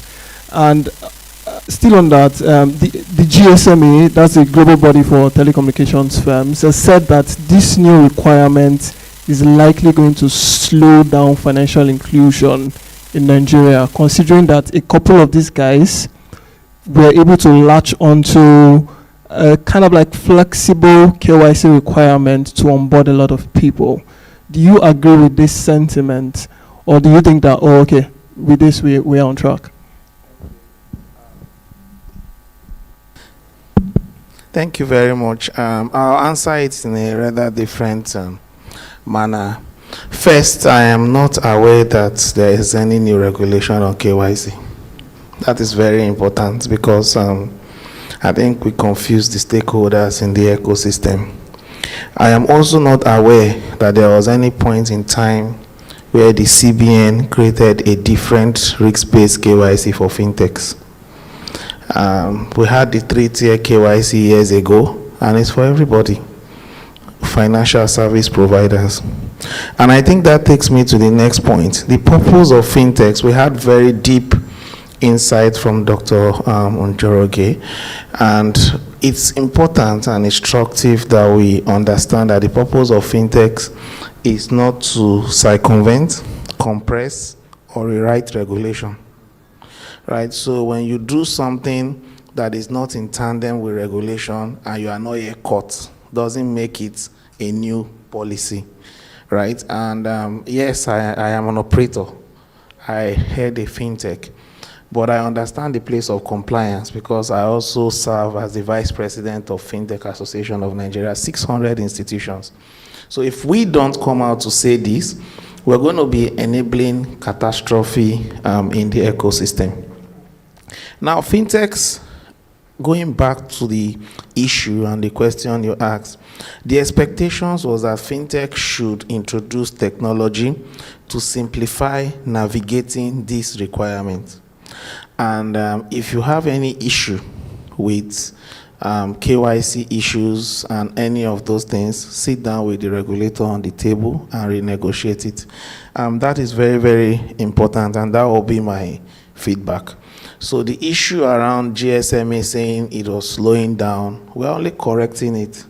Stakeholders in the ecosystem are dealing with a mess of cyber fraud. And these are the things that have been enabled. If they say tier 3, verify the person's address.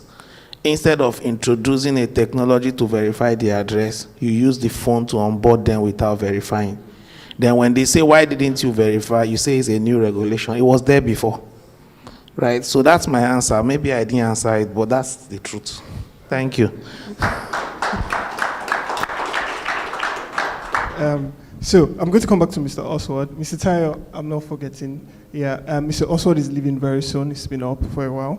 So, Mr. Oswald, you were very instrumental to the Nigerian Startup Act, and it was meant to do a lot. I mean, in terms of easing regulation, in terms of reshaping how we think about innovation in a country. But it seems as though there's not been as much enthusiasm to its adoption. Why is this so? So that's a good question, because it sort of follows what our brother just said just now.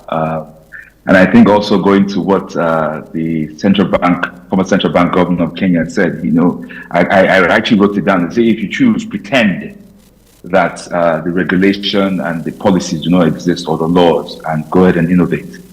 I think one of the key things that I've been saying more so recent is that it's important that in the business you are in, you must understand the policy that governs that business. Otherwise, you're wasting your time or setting yourself up, really. It's important that you understand what rules, what regulations, what laws, and what policy guides that area that you intend to innovate into. And one of the key things is that you must understand what it is first. First, what is the rules and regulations? And then secondly, how do you influence it? How do you participate in the process to ensure that those regulations and policies are forward-thinking? I think what we find is that sometimes, the central bank governor did mention the idea of disruption. What we find is that, we aim to disrupt, not understanding that the policymaker does not understand disruption. The policymaker only sees displacement as something that has changed. And that thing that has changed needs to be addressed. And a lot of times, the policymaker will use tools that are within the policymaker's disposal, and a lot of times those tools may be ban, stop, and derail. So, that's where we can tend to have the conflict that we always have in most of the African countries when it comes to policymakers versus practitioners. So now, to answer your question, it's not particularly a case of adoption. It's more so a case of lack of implementation.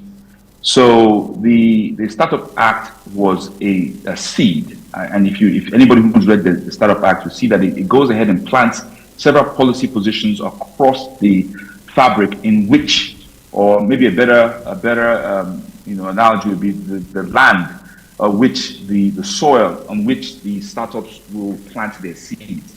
And the idea is to ensure that they can basically plant ideas that will germinate and grow. In that will require that there's a sense of collaboration. The Startup Act was done in a collaborative way, and I think that's one of the reasons why it sort of continues to stick out amongst other policies. But in the Startup Act itself, there's a very strong framework for collaboration. One of the biggest parts of the Act is the collaboration between the public sector and the private sector, in the understanding that one sees this, both of them see the same thing differently.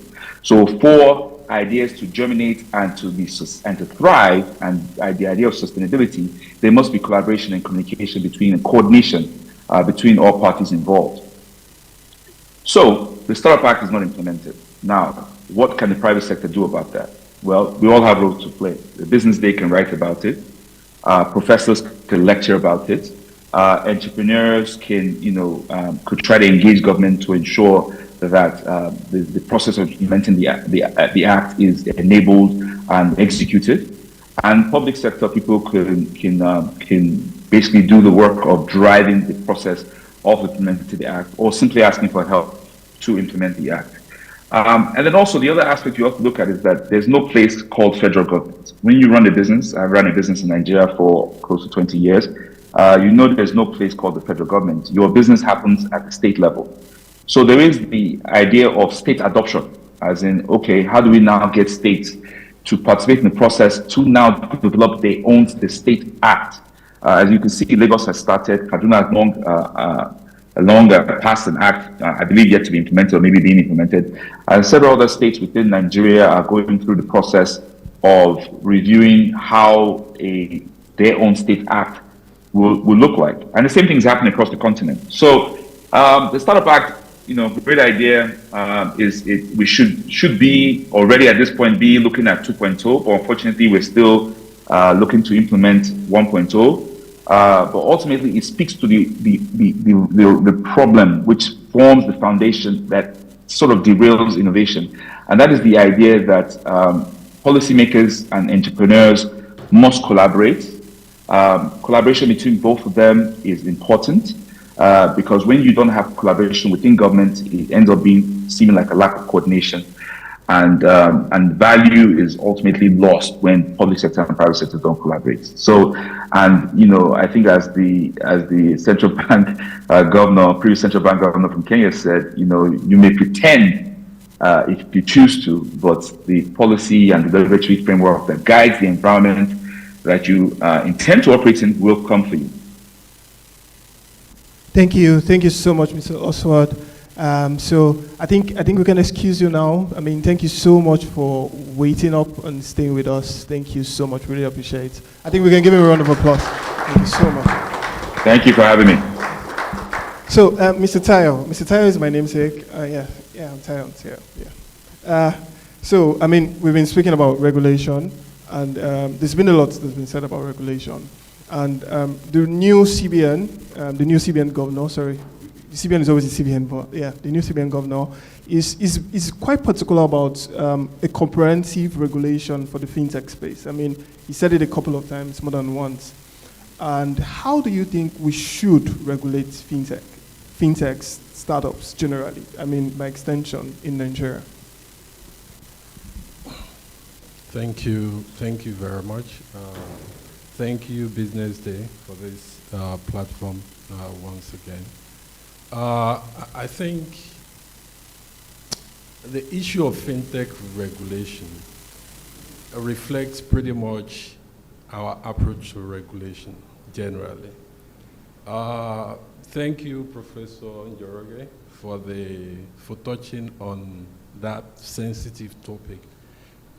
If you bring it down to the fintech space, the key word has been trust or lack of it. Now, globally, you want to ask, what are you regulating, right? If you bring that question to fintech space, he has put it so aptly. What are the key things you're looking for as a regulator? Stability, competition, and making sure that the entire system has probity. Now, the emergence of fintech in Nigeria didn't follow a structured approach. It was innovation first. The guy with the laptop who had no other option went to some cyber cafe or wherever to put things together. That is the rough account you can give the emergence. Now, these things developed. It didn't get the attention of the CBN from the beginning. So you had the first layer of products developed.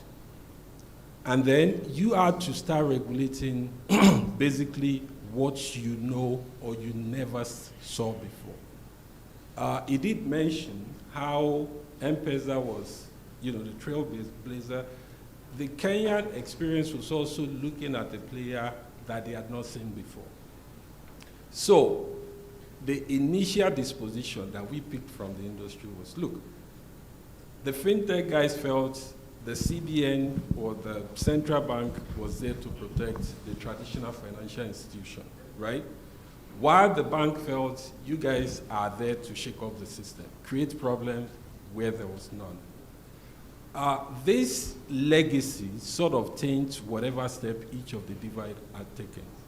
But if you were to look at the actual regulation, I feel the central banks, not just Nigeria, CBK inclusive, should take a mix of nurturing, which you will expect the industry players to, look out for in their regulator, and also enforcement. I think the critical element, which it looks like a lot of resources are coming up on now, is that we shouldn't regulate or seek to regulate the fintech the way you regulate the traditional financial institutions. The sensitivities or differences are clear, but it also doesn't mean you should not regulate them at all. So I am of the school that it will be enough if we take care of, competition, data protection, anti-money laundering, and making sure that these guys can at least grow in their own space.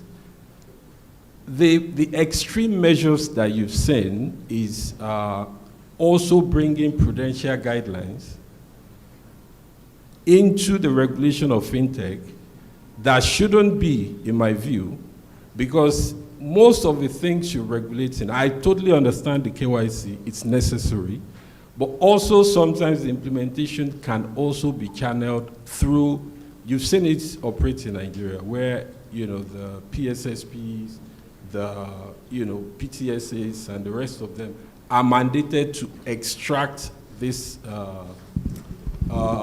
requirement from the players. So in a nutshell, I feel there should be a good balance between the nurturing part, because we talk of fintechs. My dear brother here represents a cluster that is enabled. They are strong. But also in that sector, you have some guys who have no structure and no financial muscle to meet the full length and breadth of the compliance requirements. Something needs to be done to accommodate these constituents as well. Beyond just saying we are here to regulate, I would not say don't regulate. I would not say don't protect consumers.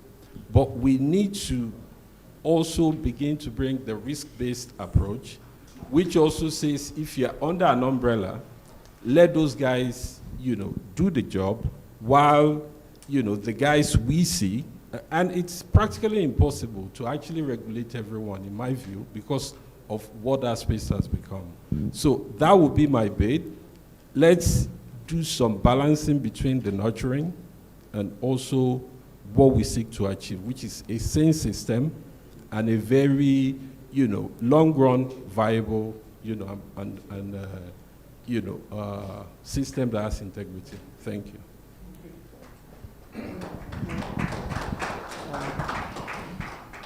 Dr. Stanley, you want to say something to that? I mean, from the operator, you're an operator. I'm careful to speak about this or not to speak about it, but in the mood that I am in today, I don't understand. If you don't have money to comply, you cannot collect people's money. Have you listened to some fintechs that recently folded up? Yeah. So when you take money, you take VC, we are trying to do financial inclusion. You collect from the poor woman and the poor man. Then you go to BusinessDay and take cover, and you say you are folding. I will not say anything. Let's just continue.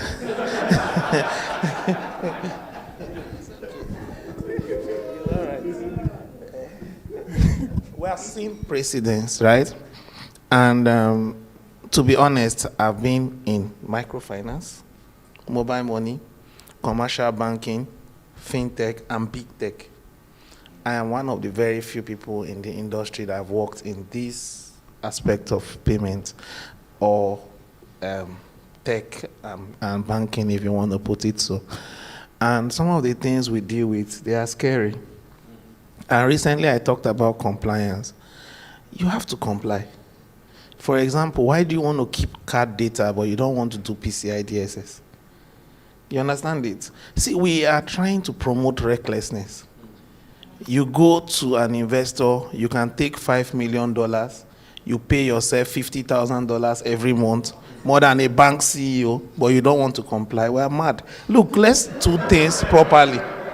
You get it? So let's just do it properly, right? I'm never going to be an advocate of saying don't comply. I am also not an advocate of saying we should regulate the fintechs like the bank.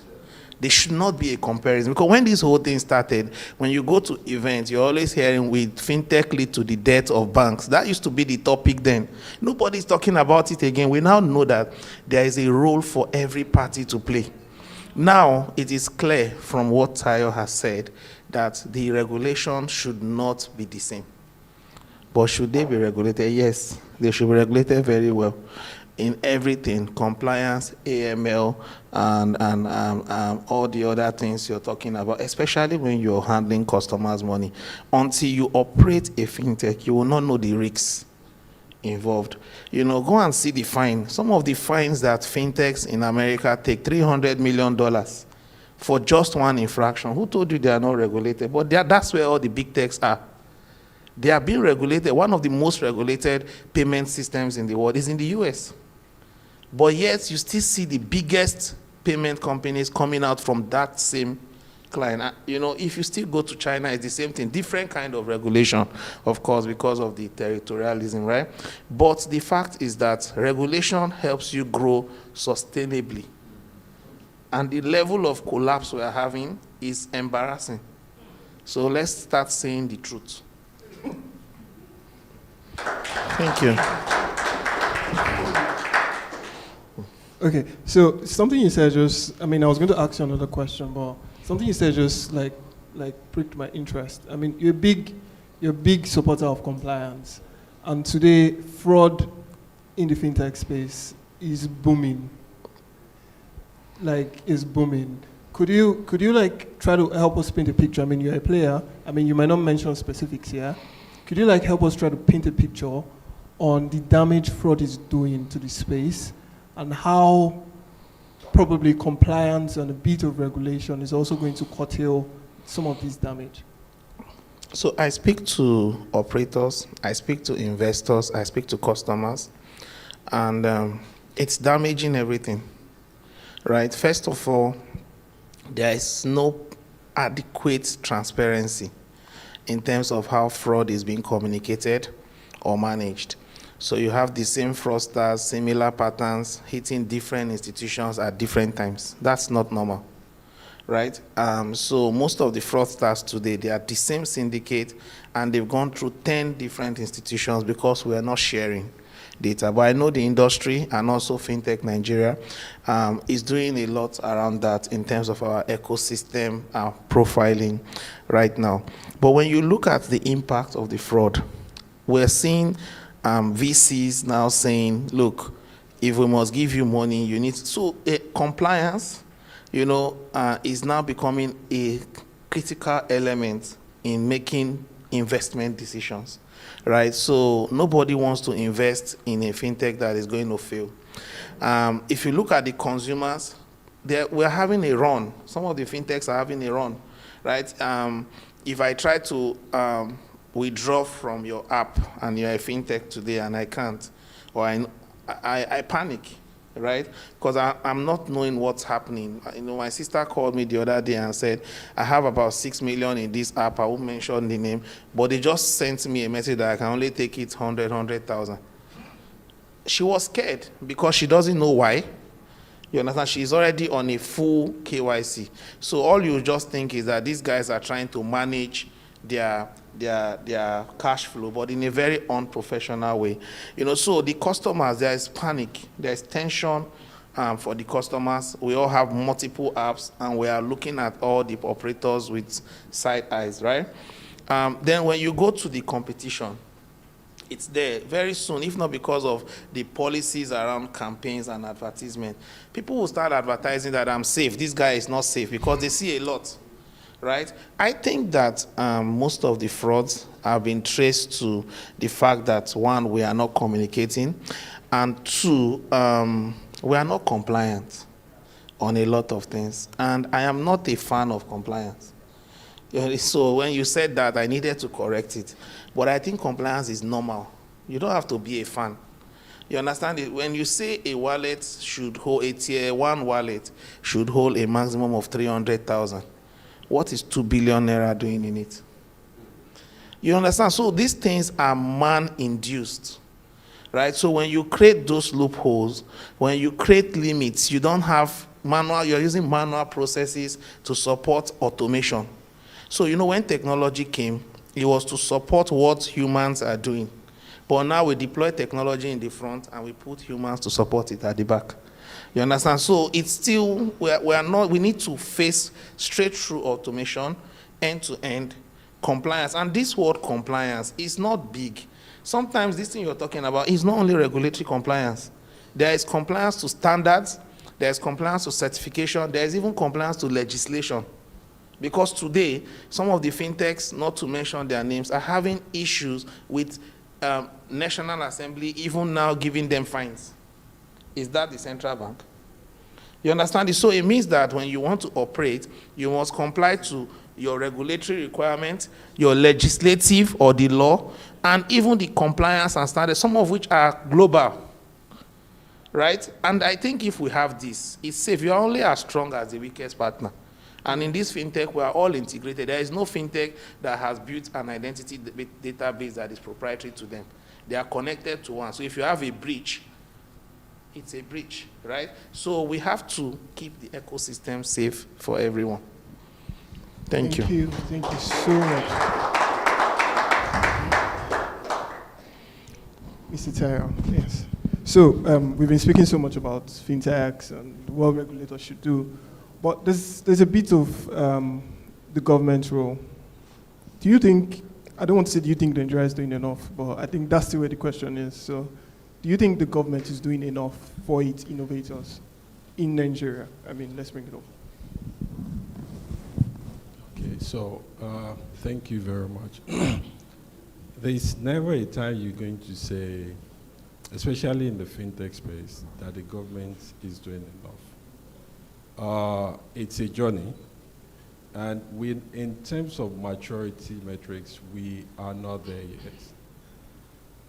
We are going somewhere. It's innovation, as everyone in the room will agree. There's certain things that you will expect that the government will learn on the journey, and it enables it to deal better with both the what is going well and what needs improvement. I'm particularly, I'm a fan of sandboxing. I feel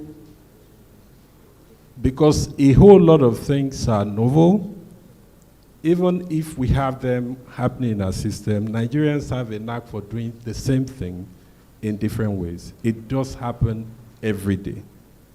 The CBN has done this in the past. I don't know if it's still going on, but routine sandboxing will be one thing I would say the government should try as much as possible to keep doing. We have you will commend the digital economy bill. I'm sure in the coming weeks, the minister has announced there will be stakeholders engagement. That's a very beautiful move in the right direction. You also want to ask that when these pieces of legislation get thrown into the mix, what happens to the implementation? The gentleman that was with us was lamenting. We also want something to be a bit of a neutral approach to regulation. It doesn't matter which government bring an initiative. There should be the willpower to continue. So one angle you may analyze it that there was a startup act, right? And then this government comes and brings its own digital economy bill. Now, what happens the next time? Is it going to be a FinTech act or something that is good? So you want to see a bit of, stepping up also in the implementation and a consistency in our policy approach. So if this initiative started 10 years ago, are there things we are doing today to build on it rather than tear it down and start from zero again?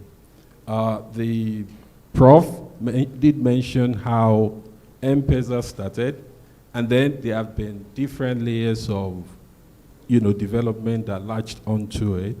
This will only be possible when the handshake between successive policymakers are seamless and they are not antagonistic. In the era, since we're talking about cross-border, something that will interest us even more is the fragmented nature of regulation and disposition across West Africa and Africa at large. So are there scenarios where the government is going to get up at some point? I am pleased to hear, I was very pleased to hear that the CBN governors are having their behind-the-scene engagement. These are the things you want. I don't see why my dear brother here wanting to go to Kenya needs to start from zero. But if your standards are uniform, if your regulations are, even if they are not the same, if your policy outlook are similar and your set standards, you can, then it means you can have a bit of mutual recognition in your, licensing and authorization to work within the territory. You also want to think about, I'm a fan of the people who are a little not so much with capacity. So I would say there should be something in the realm of funding or, incentives to this, There's a whole lot going on. The cost of doing business now, you just need to go to those hubs and ask them how they are surviving. So, except we want to pay lip service to these things, you want a government to stand up and not just focus on regulation for the sake of it, but we need to step into the light and get even more practical. So those bits are the little I will say for the moment. Thank you very much. Thank you. This question is for, it's for two of you. One will go first. We've said a lot about regulators, we've said a lot about the government, but now bringing it home, and thank God you even alluded to that. There's a whole lot going on in the startup space, fintech space. Somebody raises money today, and in 1 year they've blown off the money. And nothing happens. What is going to be the eventual role of corporate governance in the fintech space? We can say everything we want to say about regulators, but fintechs themselves. What is that role and how crucial, and where are we in terms of corporate governance in the fintech space? So I'm going to be starting with you, Doctor. Okay, I'll try to play safe here, right? And that's tying into what Tayo has said, that it's not easy doing business. And there is this joke around, if you are a fintech and you want to raise money, try to raise from 10 million upward in dollars. Don't raise 1 million, don't raise 2 million, because you will fold up, right? So people laugh about it, but that's the truth.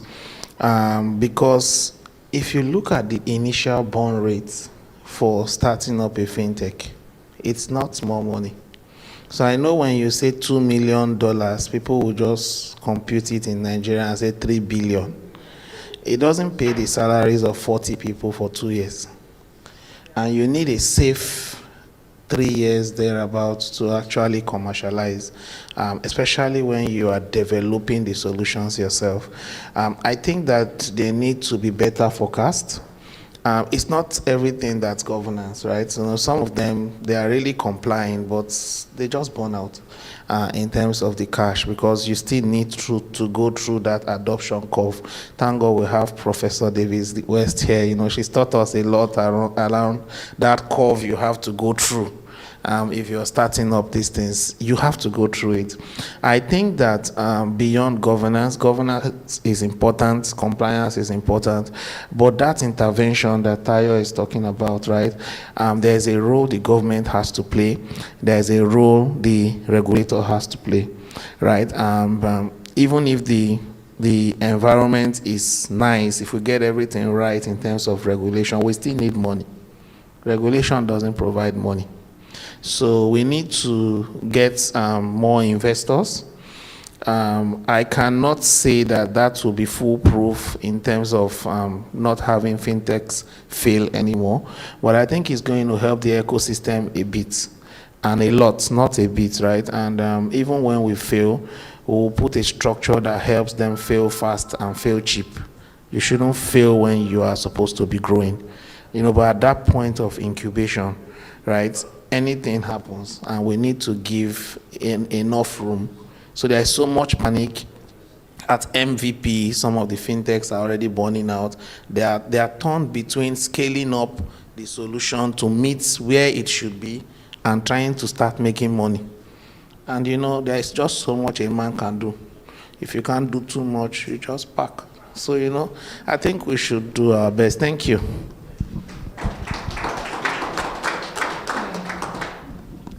Well, there won't be too much to add, but you do want to touch on the sensitive topic of, strategic alliance. You're starting out, or you are at MVP level. I'm glad you touched on the issue of cost. You also want the fintechs to be aware that times are hard, and then where you can get strategic alliance for certain skill sets or deliverables, they should embrace it. You will find that one area of such alliance is with the financial institutions. These guys have been around forever. I think getting the necessary shield from people who have been there, who are stronger, will go a long way to help, the fintech startup. I also do feel another self-help mechanism will be for a fintech to also embrace and engage in this digital literacy move. Sometimes your products or your survival may just depend on that. What you're selling or what you're offering it to humanity, the consumers. And the sustainability and success of your journey will depend to a large extent on not only how well they are able to appreciate what you are offering, but also appreciating what is in it for them. So you become a crusader in a way of whatever you're selling.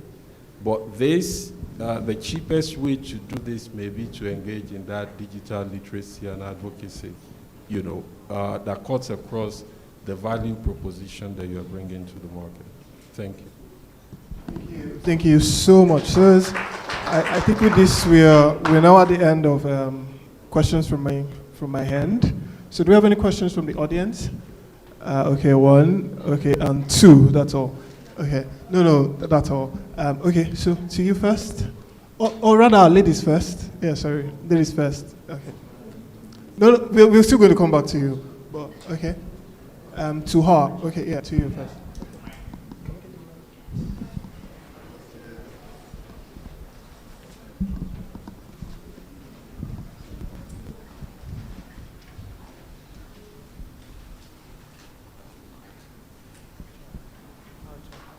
Good afternoon, everyone.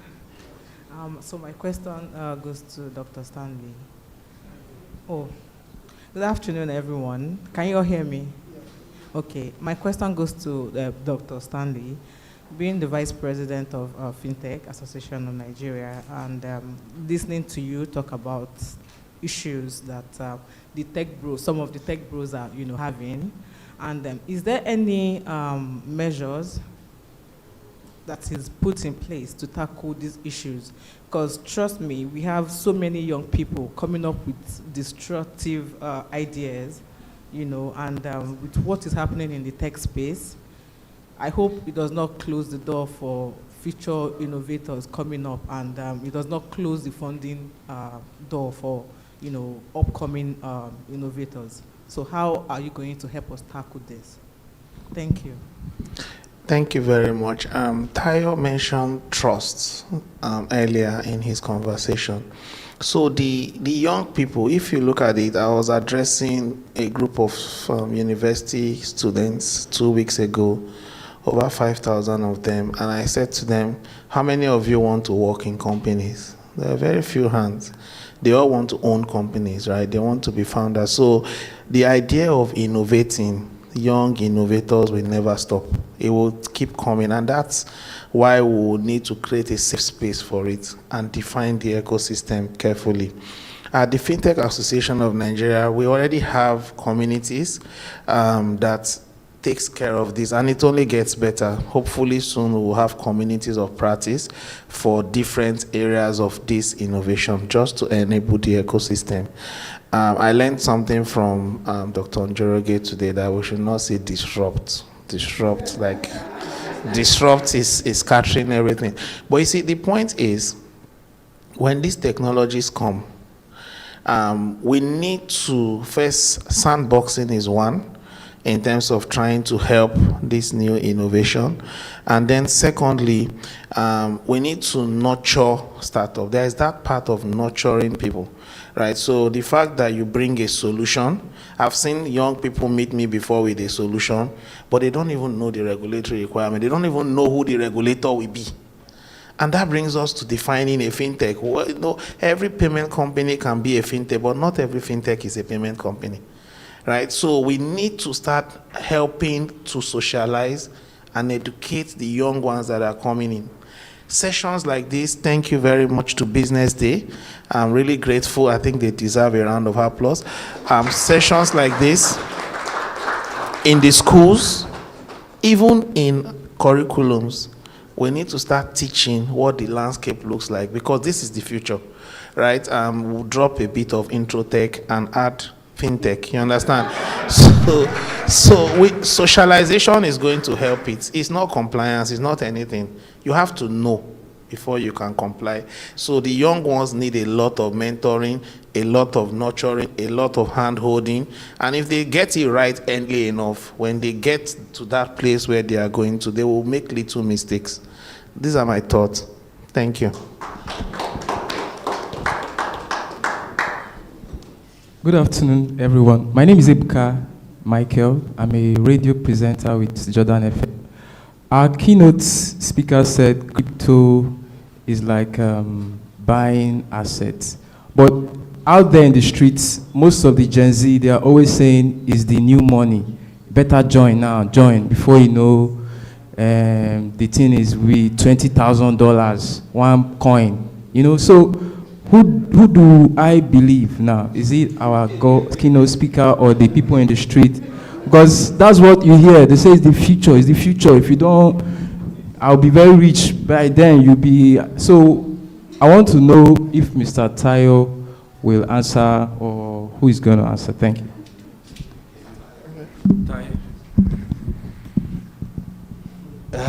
Doctor, do I have your permission to start? Or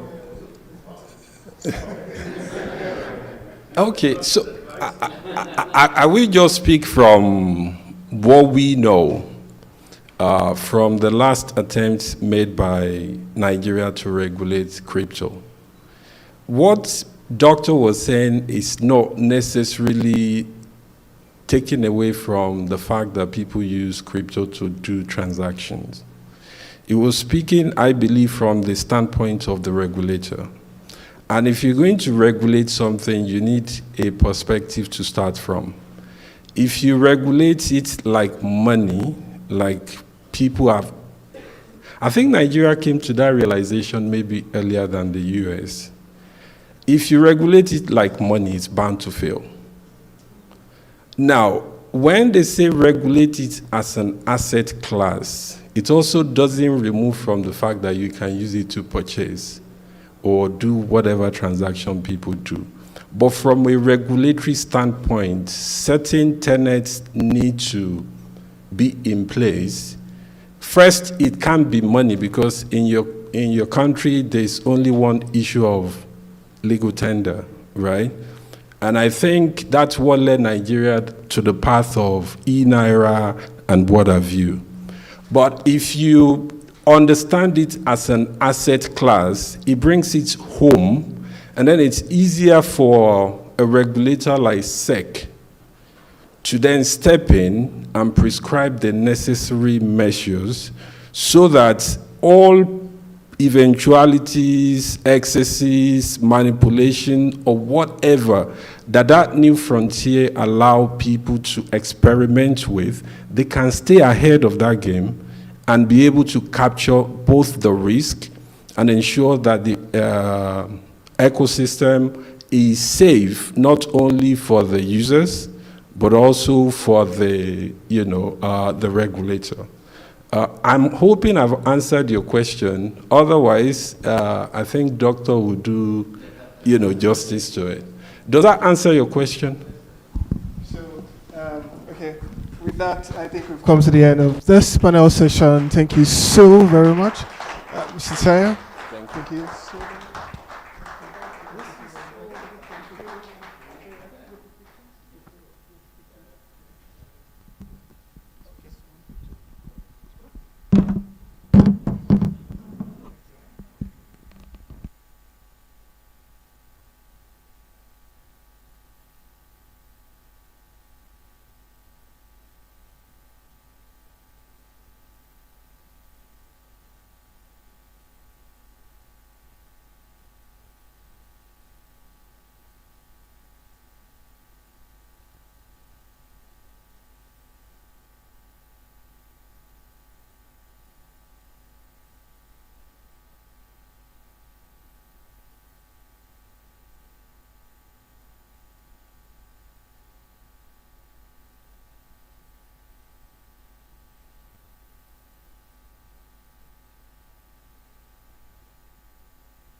No, I don't need that.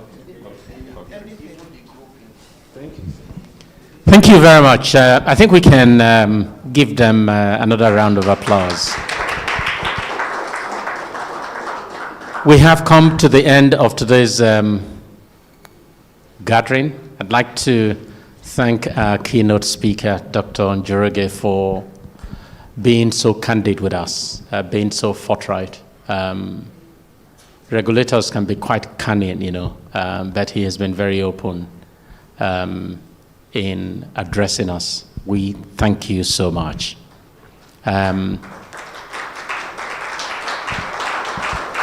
This, I'm sure, could be Dr. Njoroge's last public event before he returns to Kenya on Thursday.